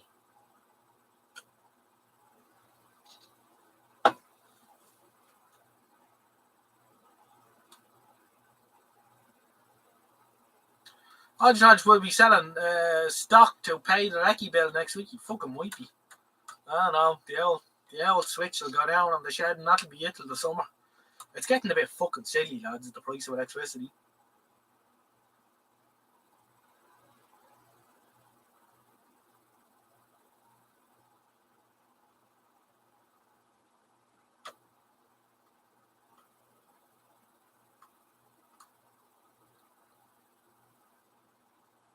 Great, they kill rats. They certainly do, alright. We've had plenty of them. George said he is a nice pussy too, which is nice to know. There were Bijans. That's right. Sorry, I said. How did it me head that there were little white Westies? I don't know why. Yes, Bijans. Little messers. That's what they are. Little anger boyers. Little fuckers.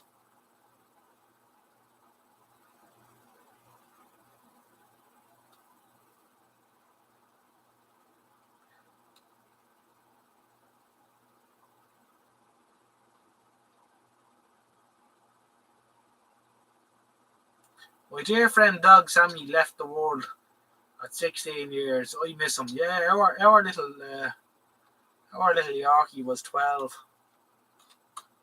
So that was a couple of months ago. Back in October.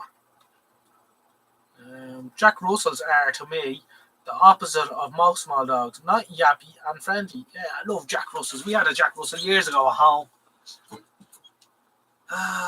Great little dogs.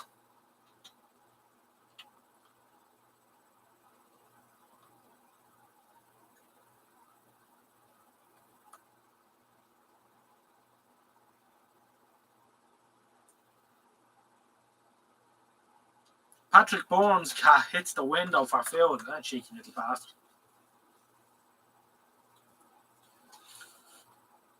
Paddy has a Jack Russell as well. Good man.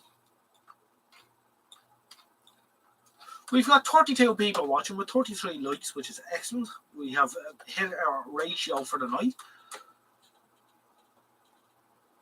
And it is thus coming up with 11:15 for those of you watching in black and white.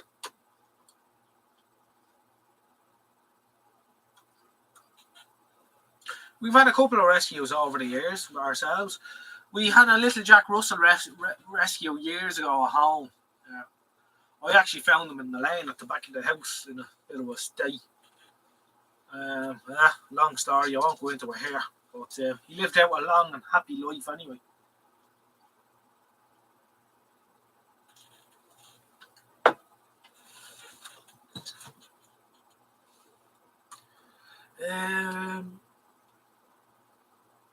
What time is it if we have colour, lol? Well, I don't know. For those of you watching in colour, the pink is the opposite the green. The top left-hand corner.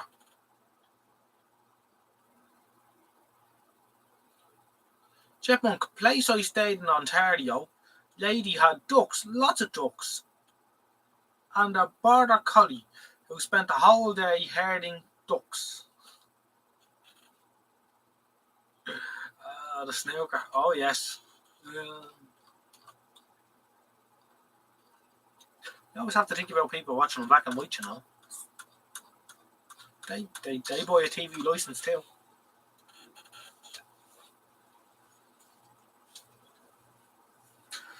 Well, Dranfield, living in the woods, we have squirrels here. Costing a packet of nuts. Squirrels are gas. Now, of course, you have grey squirrels over there. Sadly, we have grey squirrels over here.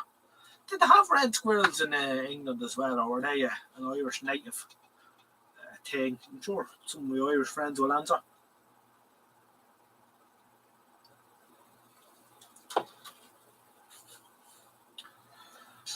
Oh dear.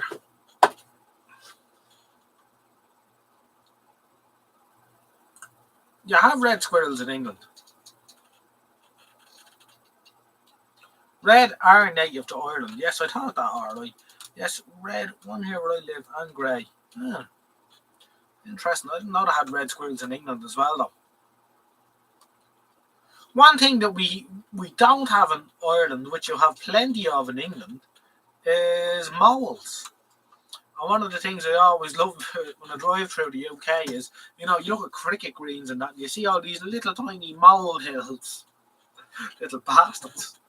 Gas little yolks. There's no moles in Ireland. Nor is there any snakes. I know they have little grass snakes and shit in England.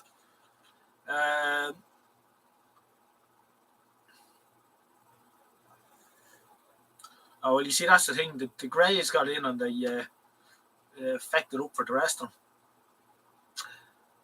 Living near fast food and pub outlets, we are haunted by vermin. Years ago, we took in a stray cat and have added 2 more, and we have never had an issue with rats since. Wouldn't be without one. No, they're excellent for that kind of thing, alright. There was another incident during the World Sports, I think in the 70s or 80s, where a newsreader said, if you don't want to know the scores, look away now. And then read them out. Oh, Jesus Christ.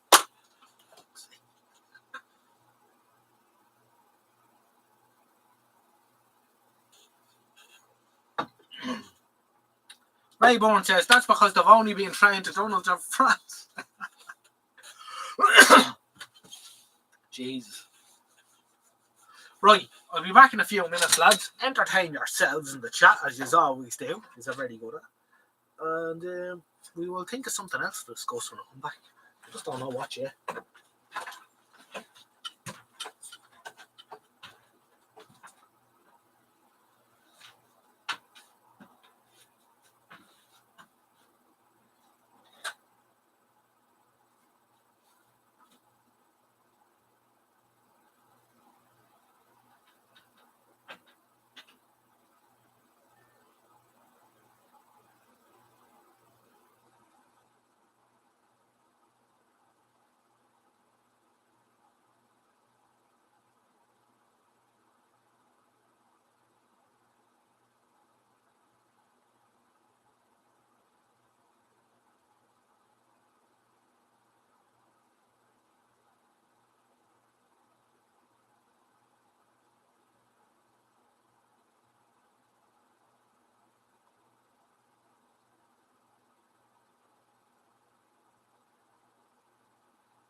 Well, boys and girls, what have I missed in our fabulous chat?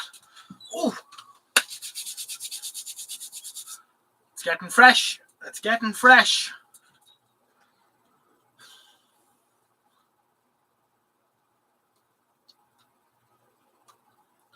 Let me see, where did we get?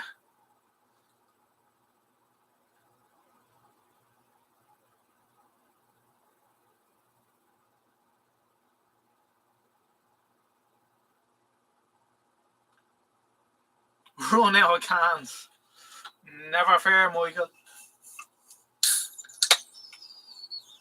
Good man, Patrick. A thumbs up for me is a thumbs up indeed.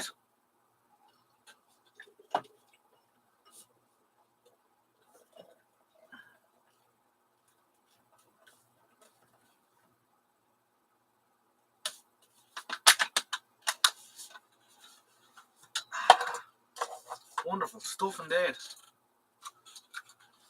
No sign of Steve back. He must be very busy on the phone to his better half and over in America. Let me see. Norman, Donny, anyone want to give me a can of pop out my... you'll have to get up, Norman. Jerry, I don't know why he doesn't bring a few things with him. From what he's saying, if not like they're going to get warm. It's not cans I'm going for, Jerry. You have other things to do as well, you know. Patrick Bourne says, Mrs. Brown is on the telly. Well, I can't compete with Mrs. Brown.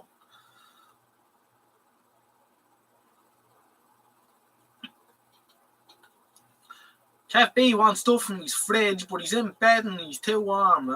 It's not easy, is it, Kev? The dilemmas of life. Nowhere inside to put a fridge. Could you get rid of those? You see, the problem with Michael Dranfield is he's got an awful hard on for AVO meters. Believe it or not, Michael hates AVO meters. And not only that though, also believe it or not, Michael is the UK and Ireland's largest collection of AVO meters. What he does is, he brings them out onto his bench after he's made a YouTube video and no one's looking. He has the cameras turned off, he's the curtains closed, he's the blinds pulled, and he starts torturing them with his with this EHT generator, blowing all the resistors in them and blowing the movement open circuit. It's terrible, really. And then he throws them into the boiler to heat the workshop. Dreadful, dreadful stuff. Norman Donny says, I have one of those, Michael, just for pop, the little fridges, yeah. Get one of the 12-volt mini fridges. Those 12-volt mini ones will freeze your beer if you don't include a temp controller. They just run the Pellier 24/7, yeah. Tell Mrs. Brown to get down before she falls out there.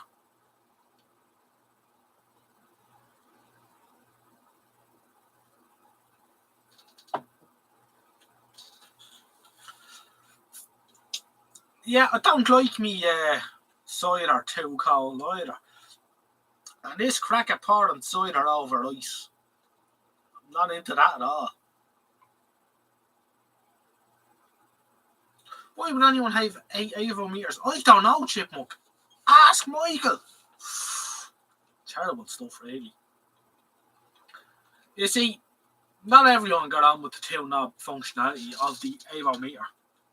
You know, and a lot of people had other meters, such as the Simpson here, which has one knob functionality. I suppose if you were brought up with something like this is probably a little bit. And it looks, the AVO meter is a bit dated looking compared to something like this, you know. With the kidney shaped glass and all, it's very old school, isn't it?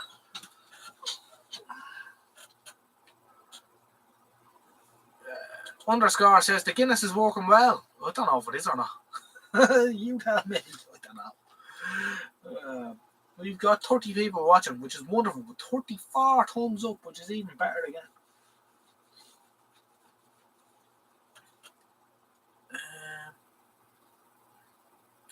Avos definitely have their uses. B4L Funny Times is in the chat. Before that, you've just paid for 1 hour of heating in my shed. Thank you, B4L, because this whole energy crisis is starting to hit the whole workshop. We shouldn't even be running these lights. I mean, these are probably 40 or 50 watts when I think about it. It'd be cheaper to run the LEDs than it would be the normal workshop lights than it would be to run the fairy lights. It's an awful sad way the world has gone. Anyway, B4L Funny Times, thank you very much for tuning in, and thanks for your super sticker there. Much appreciated, Pat. Much appreciated. It's just 1 minute to 11 o'clock for those of you watching in 405 lines. Cost of living is a disaster. Hello all. Aye. Hello to you, sir.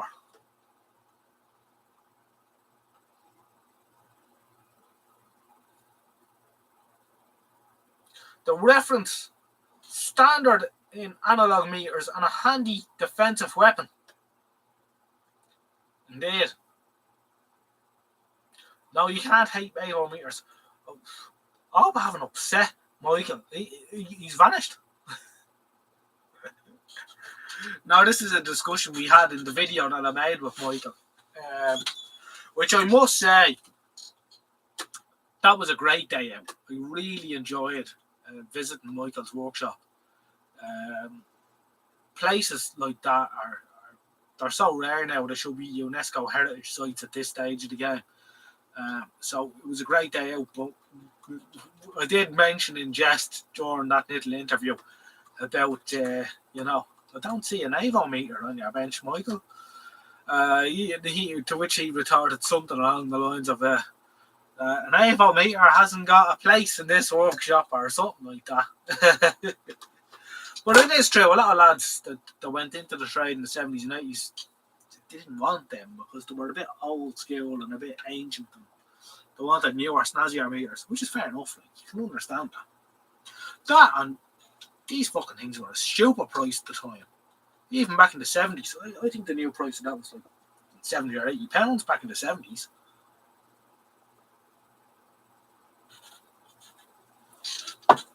As Michael says, it's a pity that day didn't last longer. Indeed it is, Michael. A regret of mine, I must say.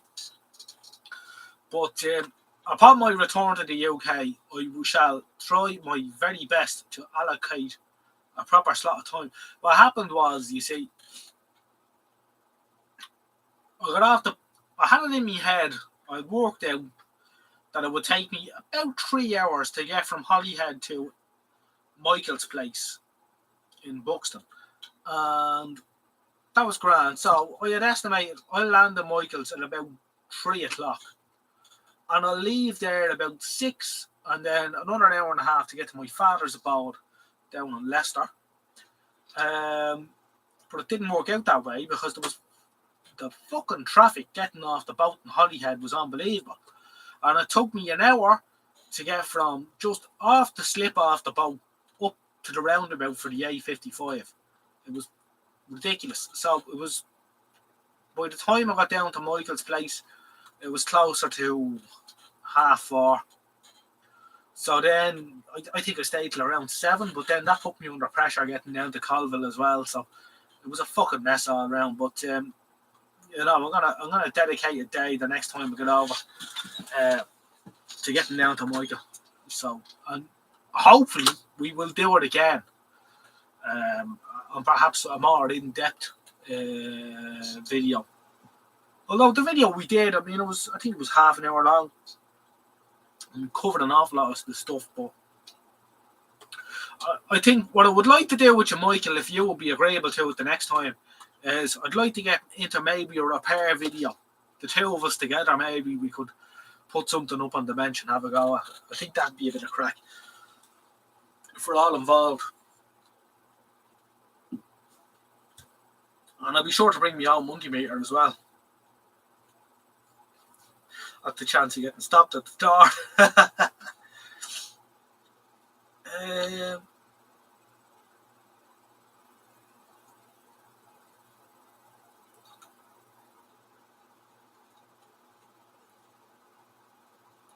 All meters have their place, even cheap Chinese $3.99 ones. Admittedly, their place is in the bin. Indeed, Chipmunk. Indeed. Now Conway says, why not turn off the main lights and leave the Christmas lights on? Improves the atmosphere as you're not working on any. Believe it or not, Noel, I have no main lights on. These are all Christmas lights. Only Christmas lights on. I'll tilt the camera up, you'll see what I mean. Just Christmas lights. Main lights are off. Now we could turn off these lights up here.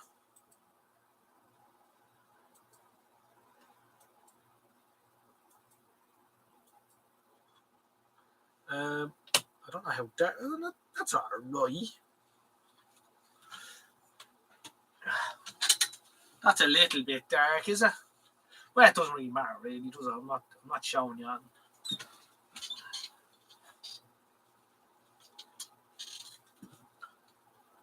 You can even turn that off as well. Red light in the corner.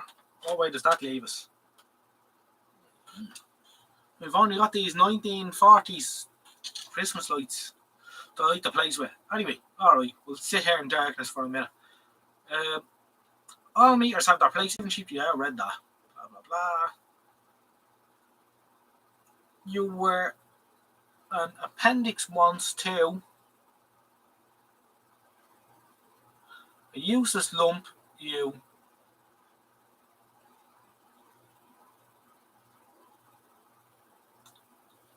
I don't know, I get that.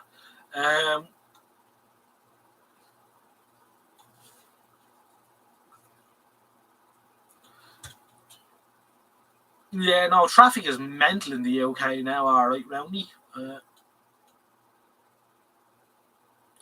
If I had the Avo, I have you. If I find the Avo, I have you can have it. See, Michael really doesn't want one of them fucking things in his workshop.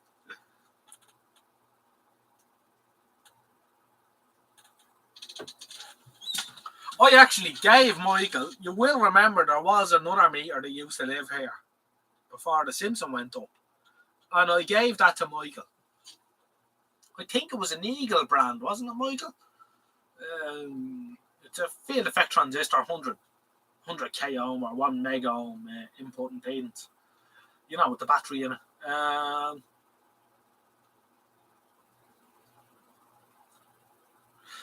Kev B says they only stopped making them as they couldn't source some of the parts anymore. There was still a demand. I think there was only a demand from the MOD though, because they were in some of the manuals.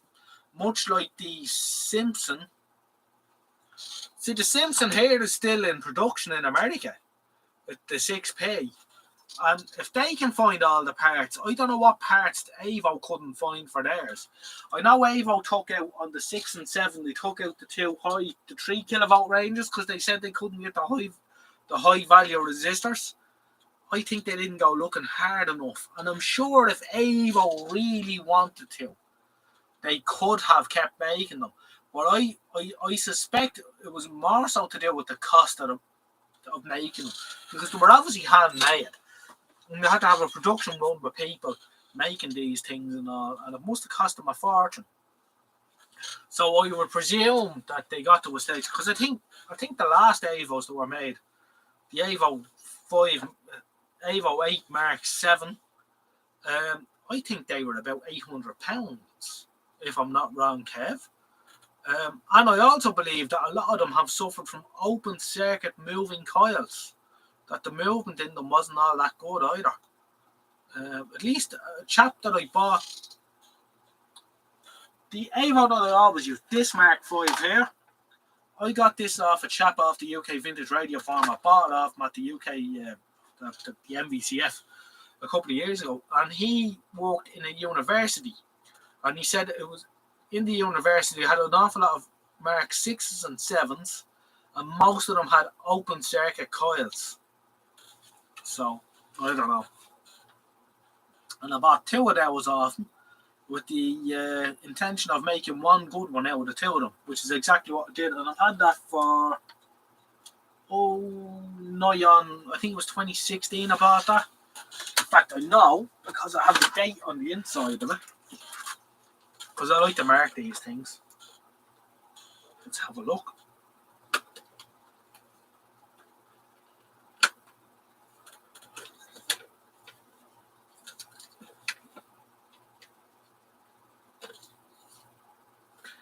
NVCF, the 15th of May 2016.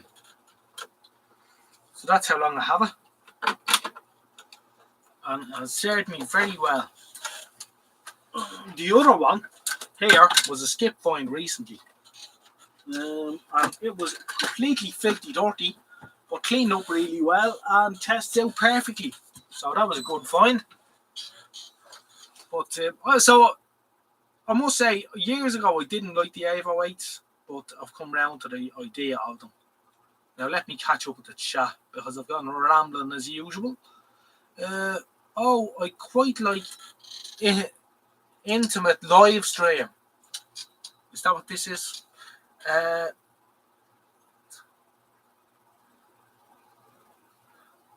Roundy Money says, that's not bad unless you want to show us something. Yeah, I suppose it's not really, but you only see half my head, which probably isn't ideal.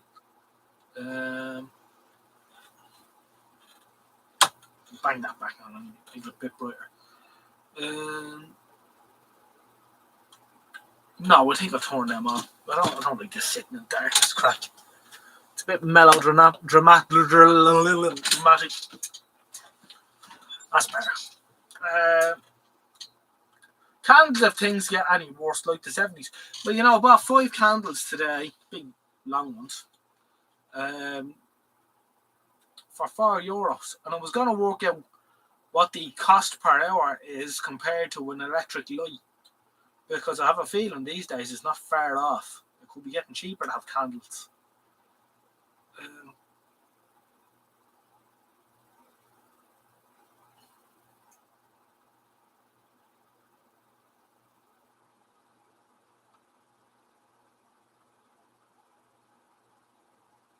Yeah, but there's probably the bones of 600 watts there if they double as heaters. I don't know what that is referring to.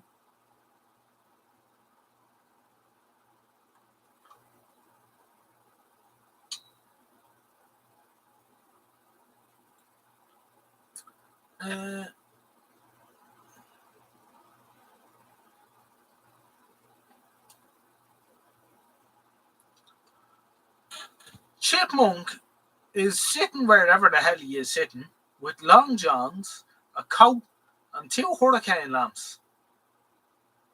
Eagle by Jerry Adler. Remember that lots of vintage service manuals quote with voltages measured with the impedance of an Avo 8. Well, 20k ohms to a volt, but there was an awful lot of other analog multimeters that are also 20. So the Simpson here is 20k ohms to a volt. And there's the GEC selector test, which would have been the Avo 8's main competitor at the time, is also 20k ohms to the volt.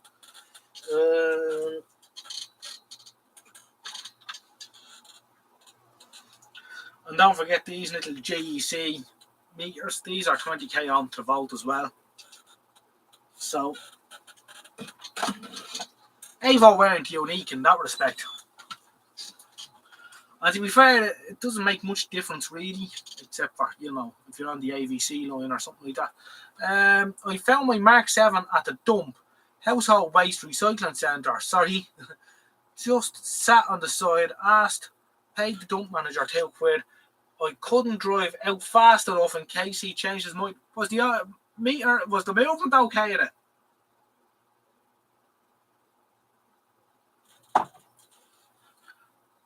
The Blue Flex PCB is good until it starts failing. Oh, yeah. I can tell you I have the same model. The Blue Flex PCB is quite distinctive. Those GEC ones were used by the GPO here. Yeah, I actually made a community post about that the other day because they were advertised. I've been putting community posts out every day, the last couple of days, of different advertisements out of magazines over the years, which I thought might be of interest. I don't know if any of you are seeing them. I don't think community posts are pushed to everyone in the same way that videos are. It's just coming up to 11:15. For those of you listening on Longwave. I have the big brother of that one. Mountain is fine, very good. But of course you're missing the 2-3 kilowatt ranges. That GC equivalent to the SA9083, I've no idea. But Kev has just warned me about the flex fees. Yeah. Not quite Kev. It was MMR, so some number or something or other. SA has many variants. Okay. George, I see your community posts, John Joe. Good man, George. Yeah, I don't know if everyone sees them or not, though. Funny enough, I suspect they don't. Does everyone see my short videos as well? I put up the odd short video. Did one the other morning, starting the tractor to -3, which gained a lot of traction. I don't know if it's shown to anyone. It's hard to know with YouTube. YouTube is a fucking anonymity in its own right. Norman Donny says he sees my shorts. The Chipmunk says SA9083 was a telecom specific meter specified by the British GPO. Did all the tests needed for analog landlines. Well, yeah, these are GPO meters, so maybe this is the thing. Of 2 of these. I might have 3 of these, but of at least 2. Is that the one you're talking about? This is a GPO meter. But it's PO MMR number 12C. And I've seen 12As, and which are older ones with a metal case. So yeah. And this is dated 24th of April 1979. Working perfectly, as you'd expect. And I have another one in here, which I shall show you, which is, these are really handy analog meters to have. This one is dated 27th of July 78. Same, exact same meters.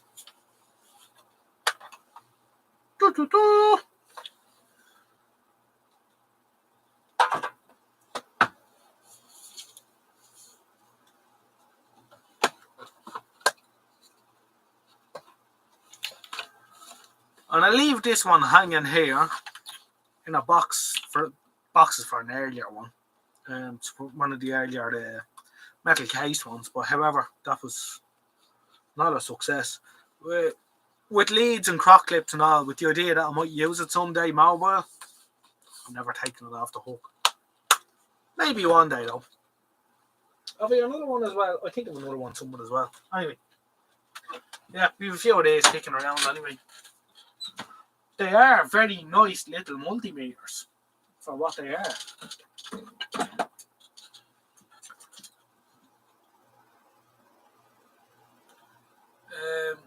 Specified by the British GPO, did all the tests needed for analog landlines. Oh yeah.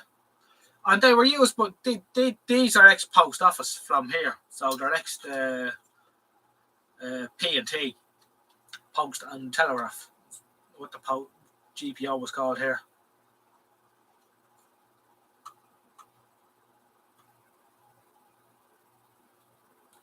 Manuel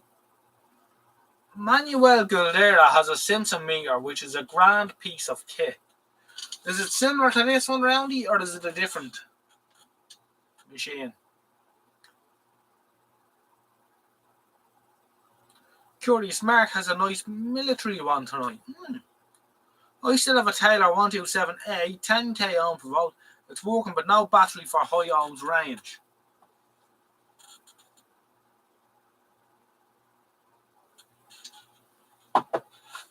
What you can do there is you can get the lithium coin cells, and you can sellotape them together to make up whatever voltage you need. So they're 3 volts each, so 3, 6, 9, 12. That's what I do with the Evo 8s. I wouldn't be bothering me arse buying any of those, the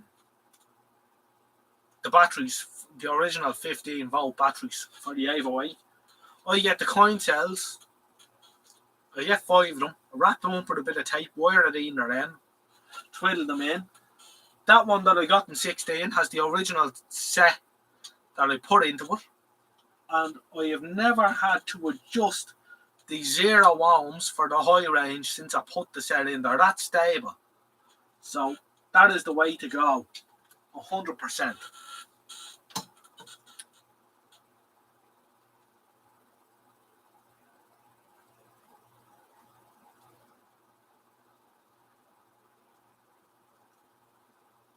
Exactly, Chipmunk. That was my...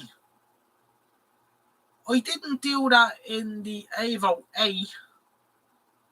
The Mark 7 must have space for it. The Evo 8 Mark 5 doesn't have space for that. But I have an Evo 10, which is a very rare meter. Where's that? Oh, I know where it is. I was going to go looking for it because it used to live up there. But it doesn't live up there anymore. It's gone into storage in the container. And that's exactly what that has. It has 5 2032s and a stack of 5-cent coins. And like that, I've never had to adjust the ohms range on it either.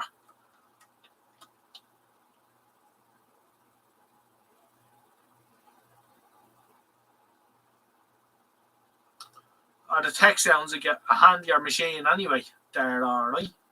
I'm not sure what's in the other one. 2032s fit nicely in a bit of conduit. They do, Kev, as we well know. Thank you very much. Because Kev, when he rebuilt the voltage standard for me, which is a wonderful piece of kit, calibrated and all, UCAS certified. He used a bit of conduit to hold the 2032s in for the 15-volt battery that it takes. And much appreciated that is, Kev, too. Thank you very much.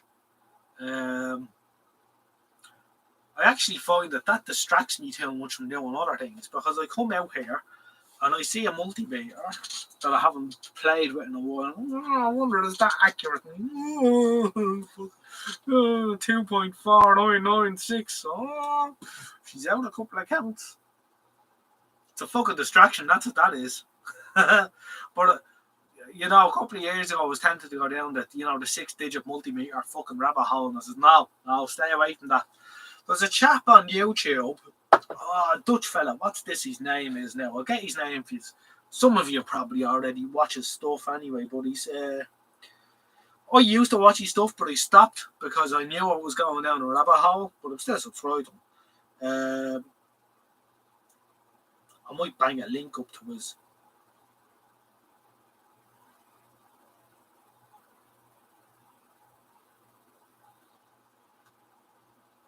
George Christophe didn't tell me about the accident that he had in his car. Oh dear.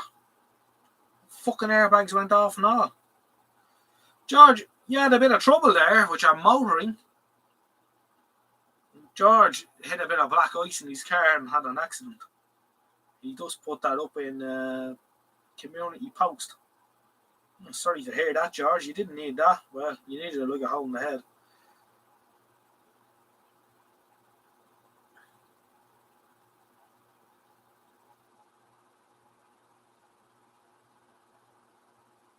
I can't find this fella now. He's a Dutch chap. Anyone else here watch him? Just a bit. Yeah, you need to like a hole in the head, alright. God love you, George. Wouldn't fancy that. Does anyone here remember the Dutch chap's name that he does loads of multimeter videos and stuff? I can't think of it now. I'll think of it again and I'll put it back up.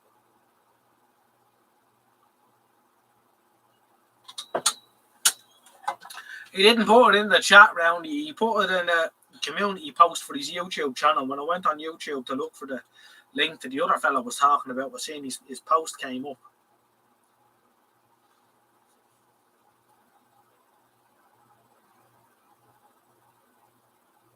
Oh, that's going to annoy me now, what he's called.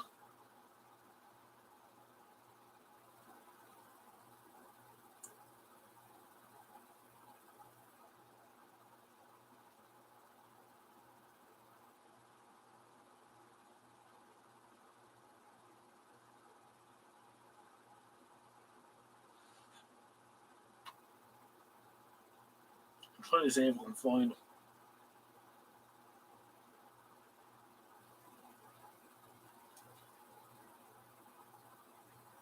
No, not a hope.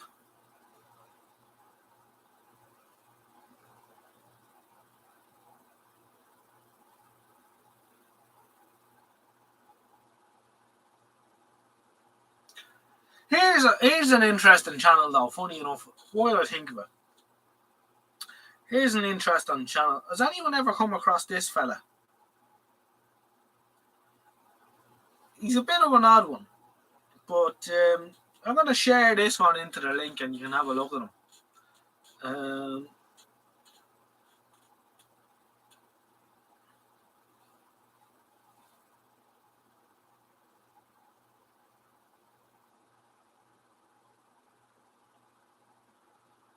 Have a look at this fella.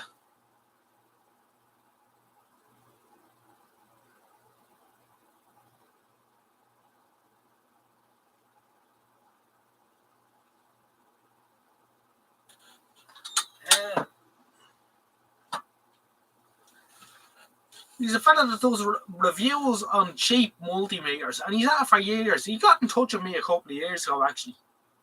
And the last I heard from him was he said he was going to send me. He wanted me address because he was going to send me a package of what he thought would be interesting things that I would be interested in. And I never heard from him again. Don't know what the crack was. I didn't go chasing him. It's a couple. It must be 4 years ago. It's only when I started on YouTube. But yeah, an interesting fella anyway. But he's basically the antithesis of Dave Jones, pretty much. He gets really excited. Nice fella. I just couldn't understand what the crack was. He sent me a few emails about, I've watched your channel and I'm really interested in what you do. And I says, oh yeah, thanks very much, that's great. And I was like, yeah, that's all right, yeah. And he says, I got some stuff here you might be interested in. Give me your address and I'll send it to you. And I said it to him, Chipmunk. I says, well, now, I'm in Ireland, and you're in Canada. That's likely to be expensive, even 4 years ago. And he said, no, I don't care about that. Like, I'm making so much money on YouTube, I don't care. Like, it's no problem. So he said, all right, my address is, And he said, yeah, I'm going to send this to you tonight. And never heard another word from him since. But where the fuck he finds all these multimeters? I didn't realise there were so many different brands of multimeters. He knocks out 3 or 4 videos a week about and everyone's a different multimeter. I don't know. They're all the bloody same. But he's got a real following behind him. Interesting.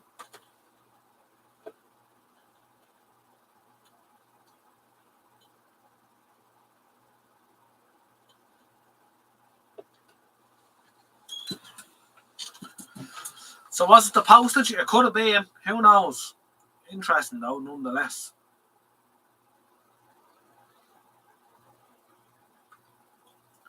It is interesting though, in the sense that people see you here on YouTube. I don't know. I don't want to get tied into you or something. I've had a few of those experiences over the years, making the videos where people just want to get. I don't know. No, I did that with John Ward. I wanted to send him some lead sheeted cable and a few vintage odd wiring accessories for his Flame Park museum. Then I priced the postage. He's fairly local. I should just drop it off. You probably should, Chip. Sounds a bit iffy. No, I don't think there's that iffy about it. I mean, he's a genuine YouTuber fella, like, or whatever.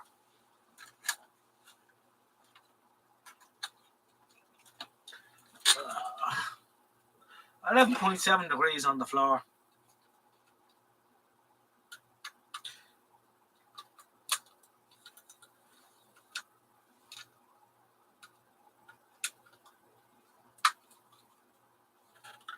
certainly not an ergonomic mouse anyway, I'll give it that.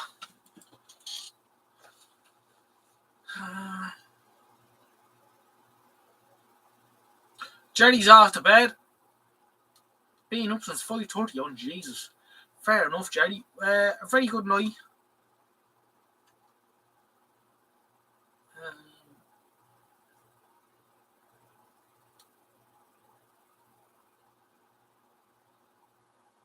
11:30 after my bedtime. Up at 7. Good night, John Joe, and everyone. Thanks for the crack. No bother at all, Kelsab. Michael Tranfield says 2 different postage rates to Ireland, 3 times cheaper if they have BT postcode. Oh yes, well you see, there's a border in between BT and non-BT. They're different countries from as far as you're concerned.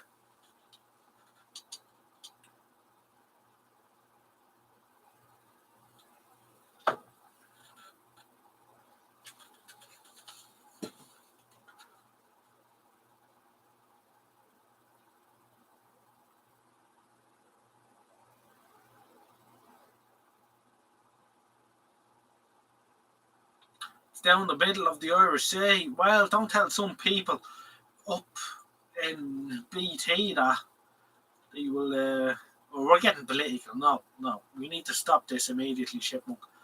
But let's not go down that road. We stay away from that.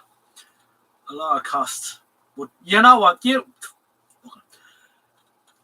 We all know what we're going to say, so we don't need to say it. We know. Right. And I have a feeling we're all of a similar mindset on various things and what have you. Right? So we don't need to get into it. But yeah, it's a Royal Mail being rip-off artists. I fucking agree with that, alright. But they're not the only ones. Our local post office mob are much similar. Empty pockets, you know, and the price of a stamp and flighting you and all that.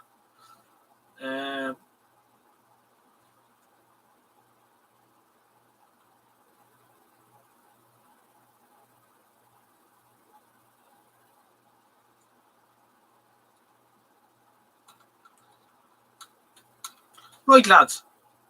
I'll be back in a minute. If I'm not holding you up too long, I don't know. Do people want to head off somewhere else or they want to call it a night? If they want to hang in, we can keep it going for another few minutes.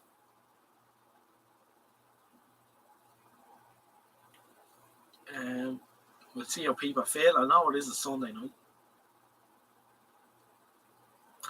Michael Tranfield says, with the amount of Royal Mail strikes, I can see a lot more people using courier service and ditching Royal Mail. Tom Donny says he's okay. It's still early for him. Let's see if we have any more people who want to hang in. Kept bouncing it between multiple delivery offices. You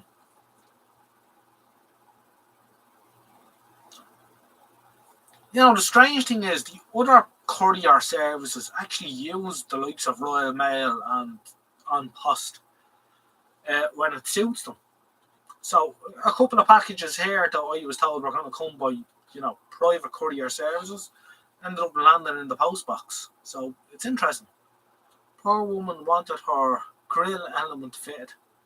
Courier was cheaper than RM to post to Ireland.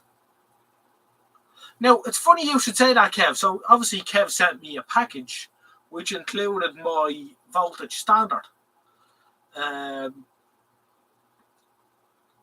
Kev couriered it, which I'll never guess how it landed in my front door, Kev. It came by the post office. So, I think what happens is the couriers, they get a deal with Royal Mail or something because they're doing so much, and then for going across the sea, they send it. Yeah, it came in the post office. It landed in. We have on the front of our post box. I don't know if they have them in the UK. I'm sure they do. We have boxes that you can get for your house for packages from the post office. So the postman has a key, and you have a key, and that's how your package ended up, Kev. I was expecting it, because all other packages usually get thrown across the gate at the side of the house.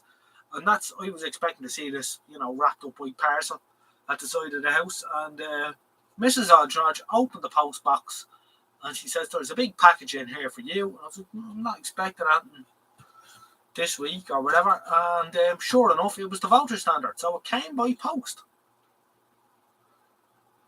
I am conflicted over the strikes. I am mad at Royal Mail over the strikes.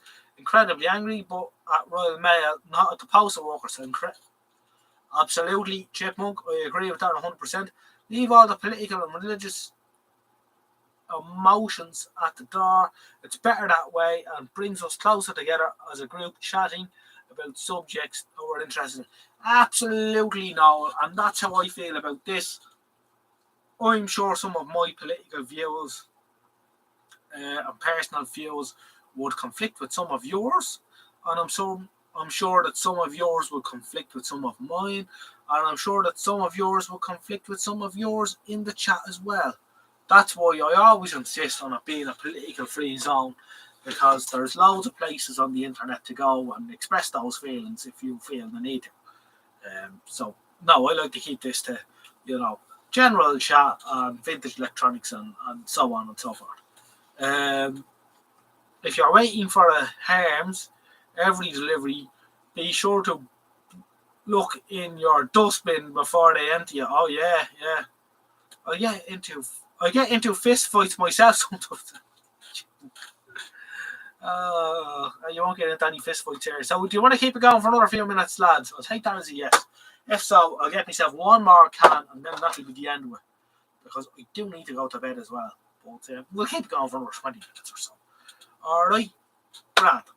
I'll be back in a couple of minutes, lads.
Right, how are we all getting on the chat, boys and girls?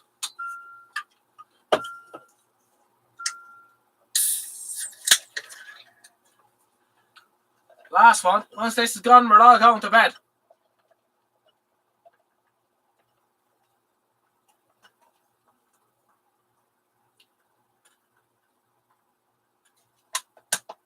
It'll freeze you out there tonight. I'll tell you that. There's a freezing fog and it's rolling in across the shed. And it is cold. And you can see the voltage dropping. Turn on the fucking electric heater. And turn on the infrared bar again. For anyone that hasn't seen this heater, by the way, I'm going to show it to you. Because it's a work of art.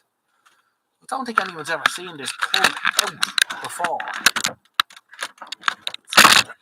Down and back to place at the same time. Very good. Of course, there's no stabilisation on this thing. So, here it is, the heater. So, did this... Oh, no, wait. A work of art. Philips, say early 70s, maybe late 60s. So, she's fan heater. Right, so she's 2 settings, 1 kilowatt, 2 kilowatt on the fan, and a 1 kilowatt electric bar as well. And it even has a neon indicator. So you can see I just turned on the electric bar there. That's great for heating the feet. But it's a work of art. They don't make them like that anymore. If only they weren't so expensive to run. And they are getting expensive to run. Where's Mrs. Ozgeorge tonight? Mrs. Ozgeorge is nice and warm in the house. Which is the only place to be. Yeah, well, let's get that lined up right.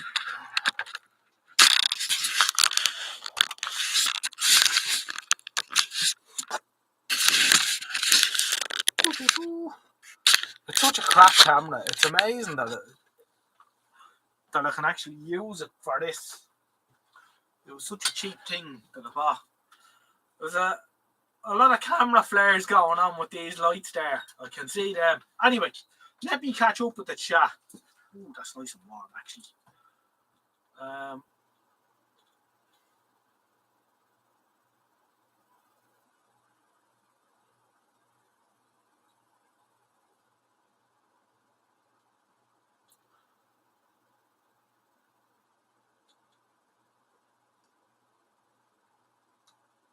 Our local harm, some great comedy short videos comparing different couriers. I'd say that is alright.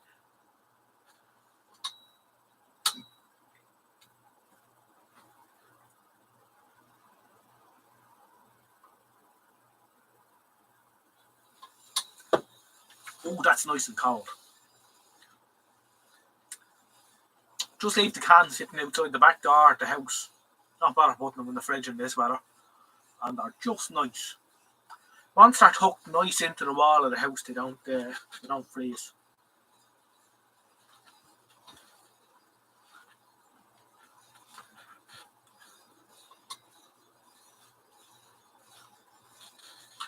If you're having a can, I'll have a can. Left them in the car boot earlier. When I got them out, the damn things were frozen solid. Oh no! What were they, Noel? Guinness, cider, lager?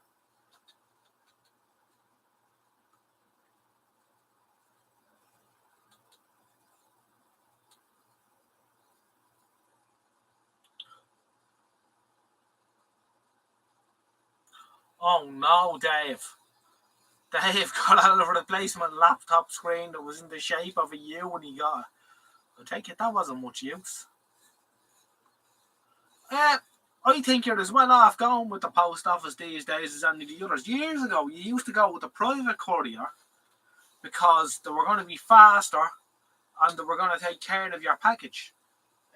That's not the case anymore. You're as well off just going with the Royal Mail or post office now.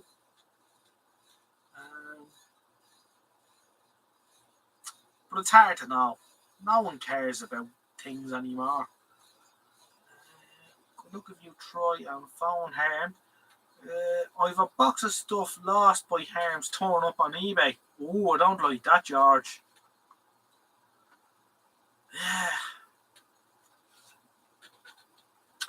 Years ago, I bought a signal generator of Crowthorne Shields, if anyone knows who they are.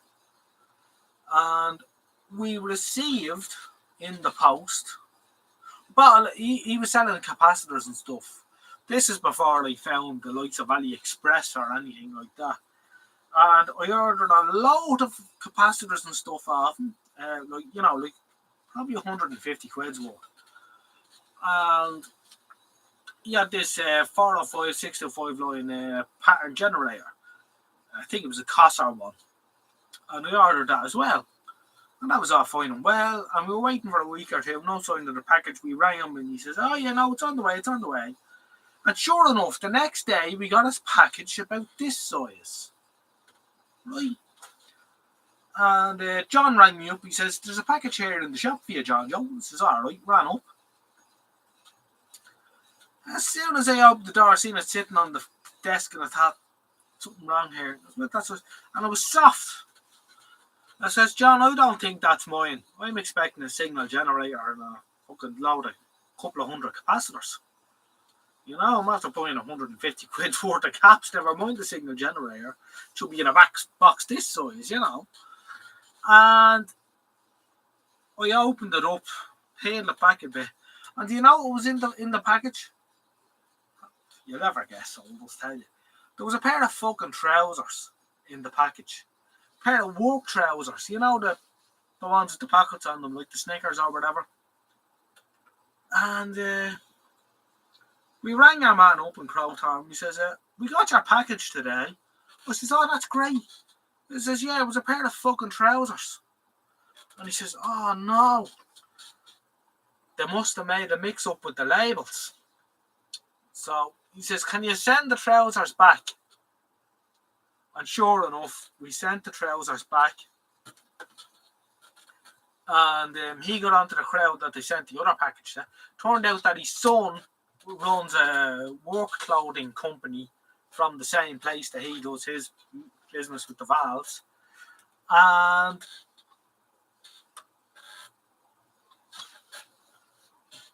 that was all fine and well. So I sent him back the trousers, and he said he'd get onto the crowd that he sent the other package to with by signal generator and caps, and he got no response. So that was the end of that. Now, in fairness, he gave us a credit note to the value of the packages that were lost. But it put me right off the idea of doing business like that. And I must say, all the caps are behind me, and these boxes I've bought off AliExpress direct. I've never had an issue with them yet.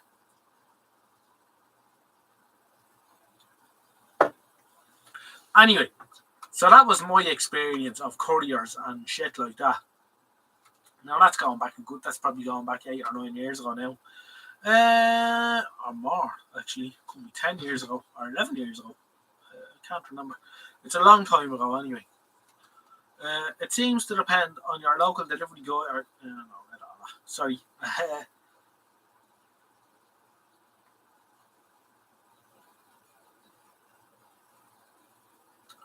Oh, Chipmunk's telling me to do something. No, I can't do that. I can't do that. I'd like to do that. I might do that. No, I can't do that. No, Chipmunk. Jesus. I can see the car case already. They fucking know.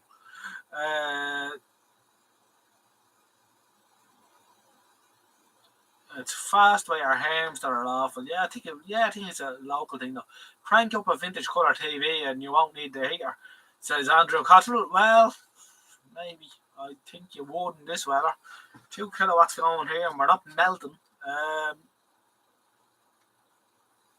Fastway are owned by UPS now. I didn't know that, Ray. Interesting. Like I said, Dave, it's very dependent on your local delivery duodesses or deals.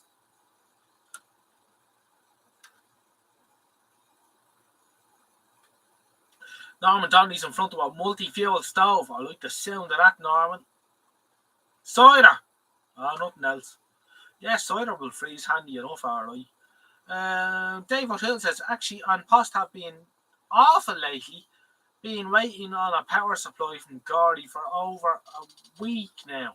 Well, funny enough, we're having issues with Ampost here as well the last couple of months. I think they have a staffing issue, to be quite honest. Because what we're finding is we're getting posts once a week, and when we get it, we're getting a pile of it. So I think that they're only delivering once a week here now. Tommy16410 says, "Hi, Odge Nodge. How are ya?" I'm alright, thanks, Tommy. Do you do anything with welders? Question mark. Inverter welders? Question mark. Bar strike the odd arc with them, not much.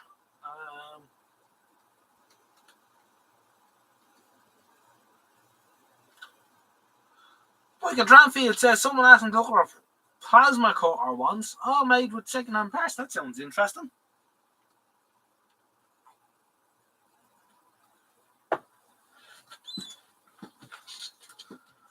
Chipmunk says you had a Belling Tango 3 till the other month. I don't know what that is. Belling being, it could be a cooker. That's all they made. Did the Belling make anything else? Maybe it was an electric fire though. I think maybe they made electric fires as well. Ray Bourne says, Anpost have become a joke. I have an order sitting in custom since the 28th of November. Checked the tracking today and they said they notified me there's VAT due. I got notified. I'm going to say he meant to type, I got no notification from them. Well, what I would say to you on that front, Ray, I always buy things off AliExpress, small things and whatever. And a couple of months ago, probably about 6 weeks ago, I ordered a set of cob LED lights for the back of my van, for the inside. I had bought 3 previously, and I decided to put a few more in, nice and bright, you know. And I think they were about $430 or $460 or something like that. The amount it wasn't a mind-boggling amount of money, and that was okay. And now on AliExpress, you have to pay VAT when you buy, and it's part of the charge. Adds in the VAT automatically. It's due to this new EU rule to stop us buying things from China, which of course doesn't. It just makes it a little bit more expensive, but still not prohibitively expensive. So that's fair enough. I don't mind that. They get their drink as well. So 2 weeks goes by. I get this email off Ampost saying, you must pay VAT on your order, blah blah blah blah blah. And then the VAT, they wanted, they wanted something like a euro VAT, and then they wanted a €9 handling charge. I said to myself, well, fuck that. They can send it back to China. I'm not paying that.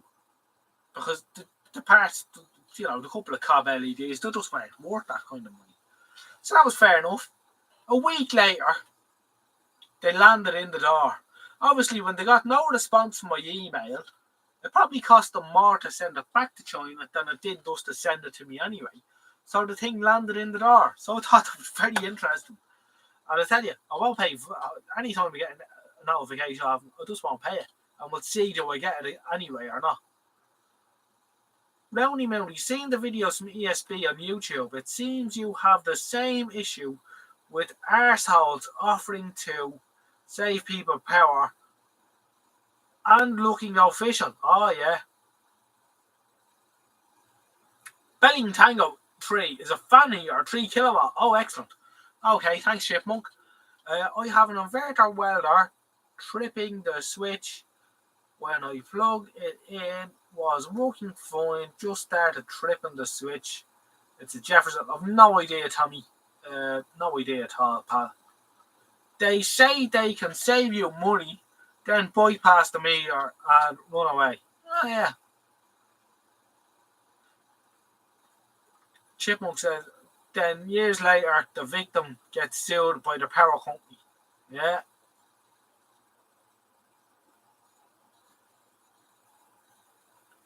They mostly target commercial customers, then simply either short the CTs or disconnect the VTs. Genius. I have done that. Sounds right. I haven't heard of any issues with China, but I do know there are issues with goods from GB. Yeah.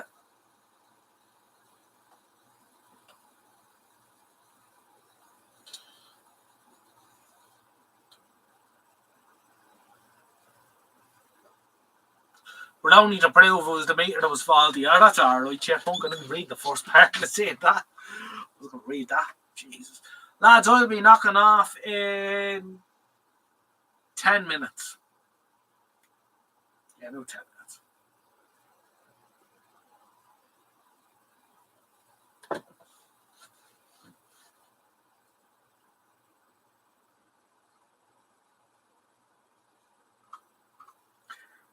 We still have 27 people watching now, which is incredible.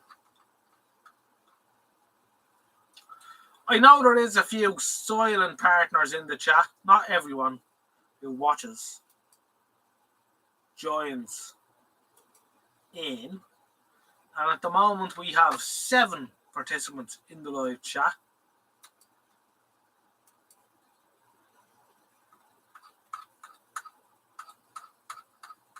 It has been an interesting live nonetheless, though. 39 likes there isn't it? Yeah. Well, I do know people come in for an hour, people come in for 15 minutes or 20 minutes and and then they head off to bed or whatever. A lot of people would have gone to bed already. Other people come in later on in the evening. So, I mean, it all levels out.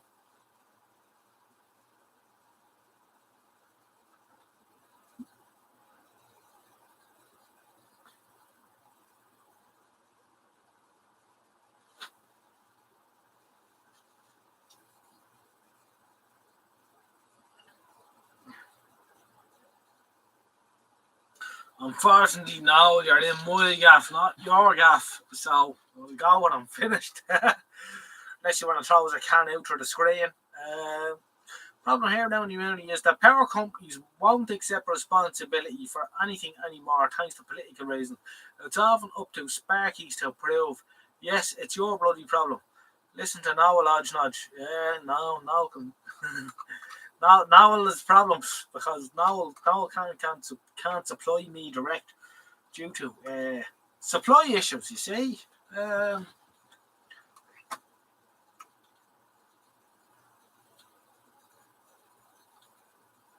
Privatisation. Oh yeah, Roundy's gonna go right in there for y'all. Oh yeah. Well, Roundy, what could we say about men in the ESB, you know? ESB fellas always got what they wanted. Because when they went on strike, at the end of the day, they were the fellas with their hand on the lever, you know? They just shut the whole fucking thing off. That's why I always wanted a job there. Anyway. That's neither here nor there. I have a problem with my ESB, Roundy, here. Myself and 3 houses are supplied from a pole in the middle of a load of trees with a problematic neighbour who doesn't like their trees being cut. And gets into a row with your colleagues every time they come out to do it. We've had several neutral faults over here over the years. And the problem I have, which is you're supplying my electricity with a piece of fucking twine that isn't fit to probably carry, I don't know, you have these terminologies, I don't know what it is, but it doesn't look fit to carry more than 5 or 6 kilowatt. And me here, just in my house, between electric shower, cooker, say if I have the heater on here in the shed with a few lights and things going, that could be 3 kilowatts. So I could draw 9, 10, 12 kilowatts here without even thinking about it. And there's another 2 houses off. This little piece of twine that comes down off the pole. And your lads have come out to me a couple of times over the years and said, oh, we're going to recommend you get upgraded here. Because I say, you know, when I turn on the shower, I lose 10 volts and what have you. Oh, we're going to recommend you get upgraded for one of these, you know, heavy twisted pairs off the pole. It never happens, which is disappointing because he's charged me enough for it. Not a direct attack on you, of course, but it is a bit disappointing. I pay for a low impedance electricity supply. I believe I should be supplied with it.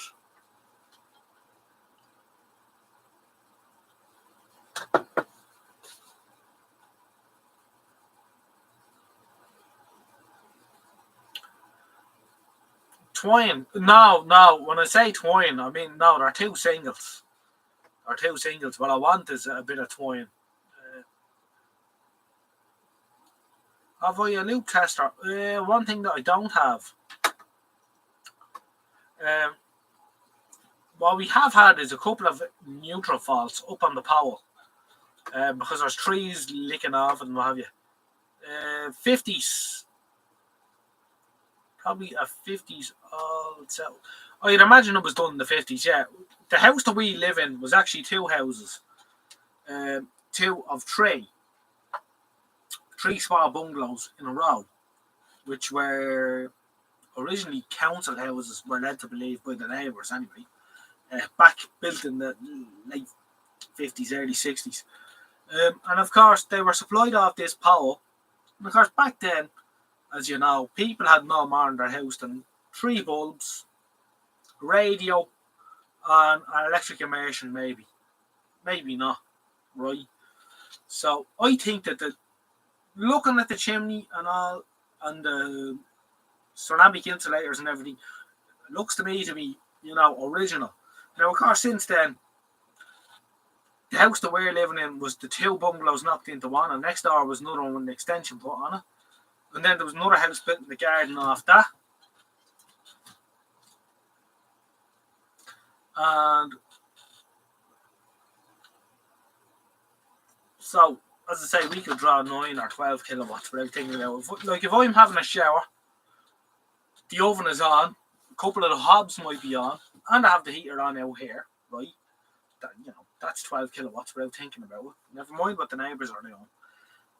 The ESB lads have been out a couple of times. I said it to him. I says, look, I'll stick me fluke into the, they don't want to know. Except for once when they had a total neutral failure. And everything went a bit freaky out here in the shed anyway, I can tell you. The old televisions and that. It'd be interesting. So, in fact, there's next door is getting his move to the. It's hard to explain without you being here. There's a pole over here where the transformer is. Next door is getting his put in underground from the pole. But I'm still going to be stuck on this scabby pole over here. Now, I was trying to say, my wire and his is tied in together. So, if you're putting his underground from over there, could you just leave me on his, and I'll loop off his and do away with that? But we're a bit hesitant to do that. Anyway, that's that. Let me catch up with the chat.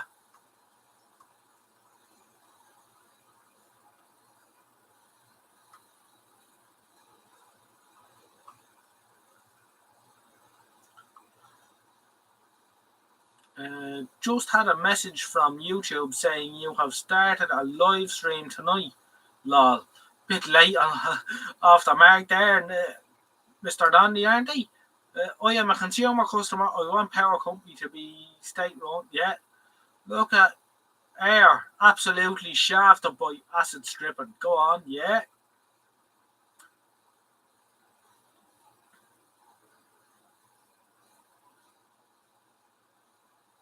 Yeah, volt drop allowance is absolutely twine. They recommend it, but the management don't. Speaking of impedance, I got that far. If you send me an MPRN, actually, I can get it from your number. I'll log a voltage call and we'll install a recorder. I'll get on it in the morning. Okay, I'll do that, Roundy, in the as soon as I log off here. Okay. Also, toasters don't care if the voltage drops to 200. Socket light and sacred lamp.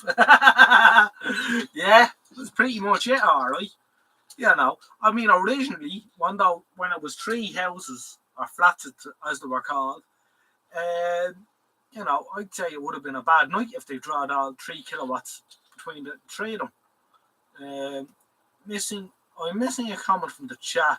I have to keep leaving and joining for it to update. Okay, Tommy. It's Senelic standard which applies only needs to be within standard of 95% of the time, and it's 230 plus or minus 10, so you can be at 207, and within standard at 207 most places will be in trouble. I would have thought so. I had 208 at a distribution cabinet on the motorway once, called DNO out, and he went up the pole and tried different taps on the transformer, but ended up getting replaced.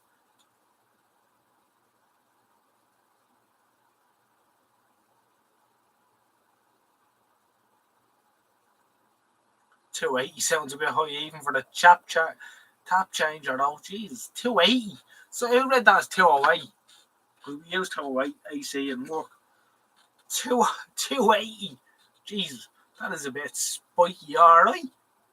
We had that years ago. The old house I lived in Swords, I had noticed for a couple of months. Roundy Mooney, you'd be very excited by this. So would Chipmunk.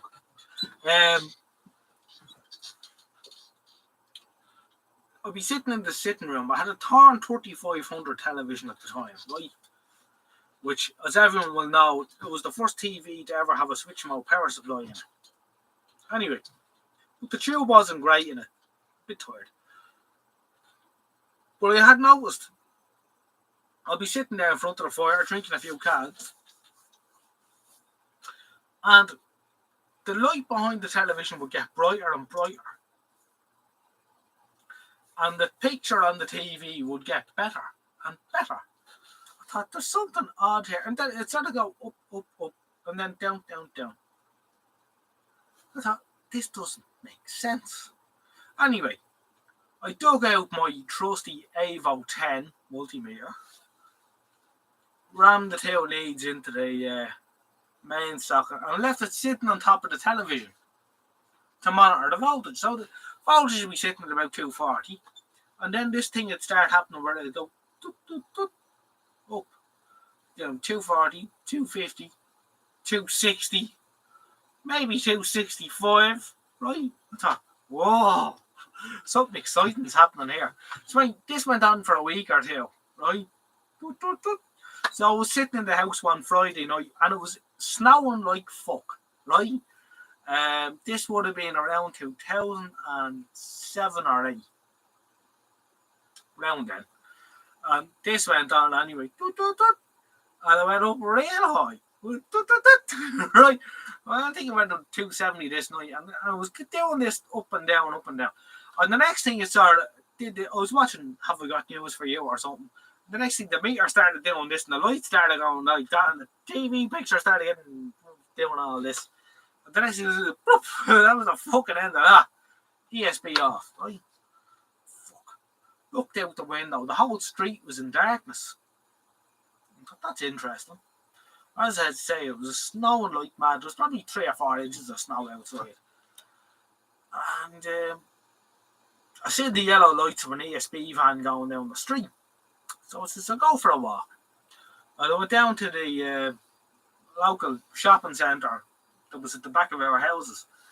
And sure enough, there was 2 or 3 ESP vans.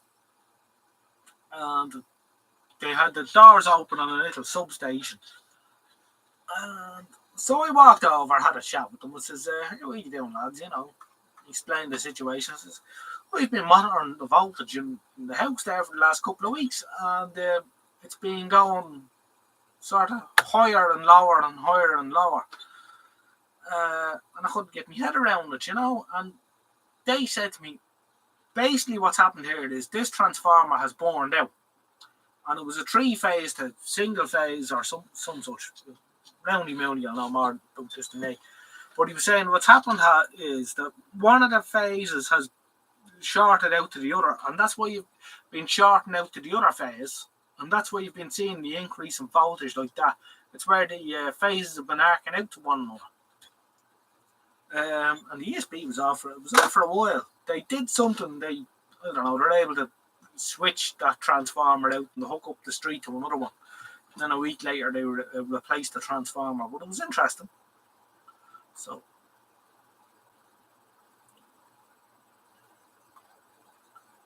I was in the middle of nowhere. I think it was just out of the camera, and a farmhouse running off it.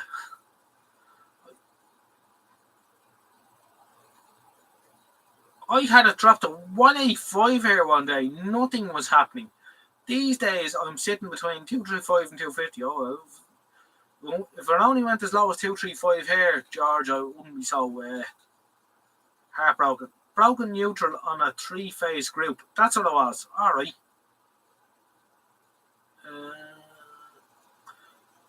I knew something was up when the multifunction tester showed overrange, so put my multimeter on it.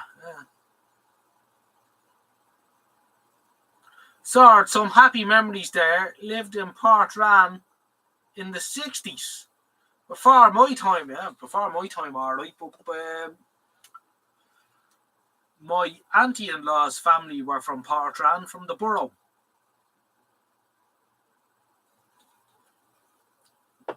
Now, in your time, Noel, the only thing that was in Portran then was St. Eata's Hospital. So you were either a patient or you were working down there. Unless you were in the Coast Guard, of course. There was Coast Guard houses up at the cliffs.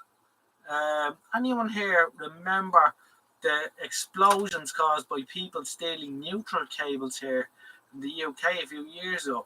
The imbalance current went through the gas meter. Oh, Jesus, that sounds dangerous, all right. 235 is above spec.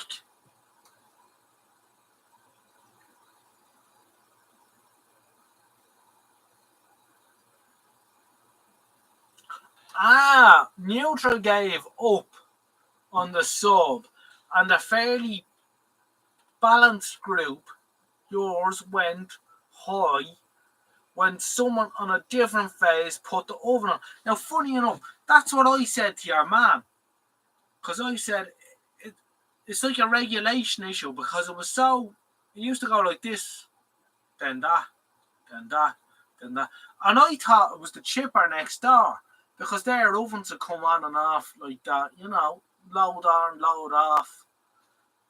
So that's what it was, Roundy. I was right. So obviously when the other loads come on, then mine went high because theirs went low.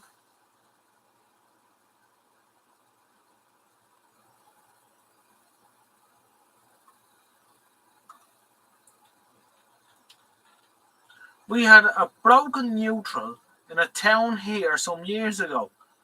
Only came to light when someone cut a lead water pipe that was providing a return path. Oh, Jesus. Now, in Yall, as it happened. Right.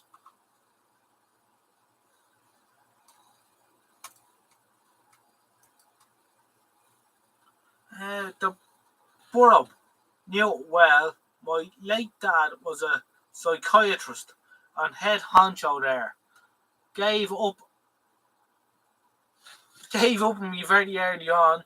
Knew a lot of lads from the borough. Did you ever come across anyone by the name of Prime?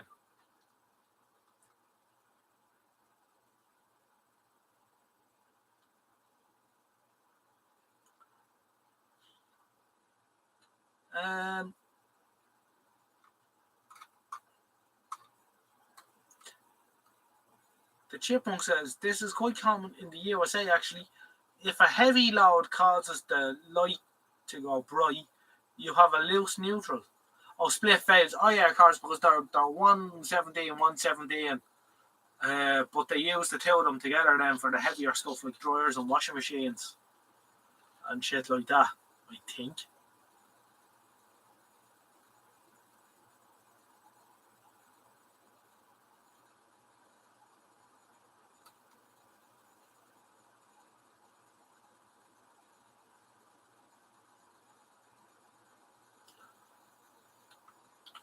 Now, Roundy, say your lads bring their little voltage recorder do for out to my house, and my voltage drop issues aren't quite in what they would like them to be. Is there a way that I can sort of force the issue a bit here to, because I want a proper fucking service here, obviously. I'm kind of fed up with this. If I was to, put on, the heater for a few days here in the shed and that to get her down a bit, would that be a way of making sure to push the issue with them? 40 cents a unit. I ought to start charging them for not providing me with the proper electricity.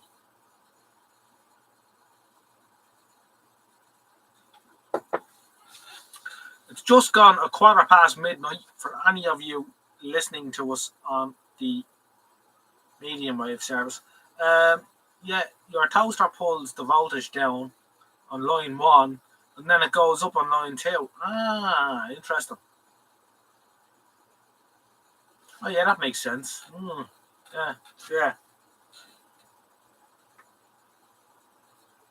Because neutral's not tied to ground either, is it, over there? Or I'm not. No, one's up. Yeah, I don't know. Yeah. We had a cable stolen off new projects, and this was proper real size cable. They would chop sections with angle grinders. Oh, bastards. Now, you're probably looking at a payable diversion if it comes in. If it comes in within standard, best if extra load will bring it down below 207, but there's no point in starting a fight with them. Yeah, I don't think it will bring it down that low. The problem is around you probably ever goes down to about 215 most.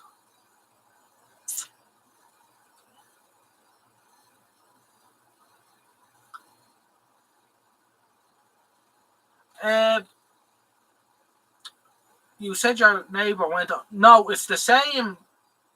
It's the same line, but it's just instead of the pole over here is where we're at. This is hard to explain. Pointed my finger here around the shed, but if you know what I mean, we're on the same group. We're all on the same group, but he's coming off a pole. It hasn't happened yet. It's to happen over here. So he'll be one more. So it'll be less of a voltage drop. I don't know. I might let it develop around you and see what happens. I might wait for the next neutral fall to happen. But they had said that we're going to uprate the cable from the pole to the house for the three of us. But that never happened.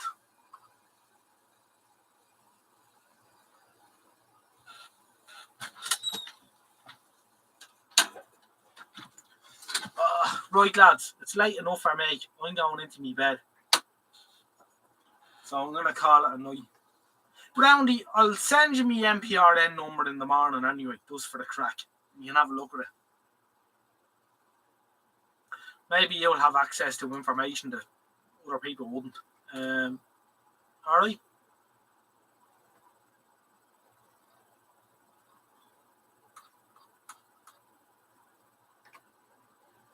A fault won't drive it, unfortunately, as much as it should.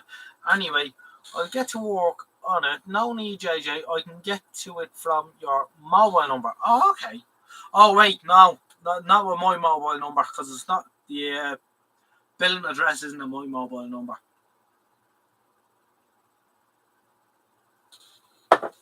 So, I'll send you the MPRN. Yeah, it's not set up that way. Mrs. Odge looks after that. Anyway.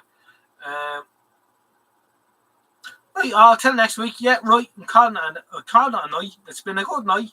It's been nearly 3.5 hours of fun. It's been a good one. Thank you all for tuning in, and we'll catch you again in the next one.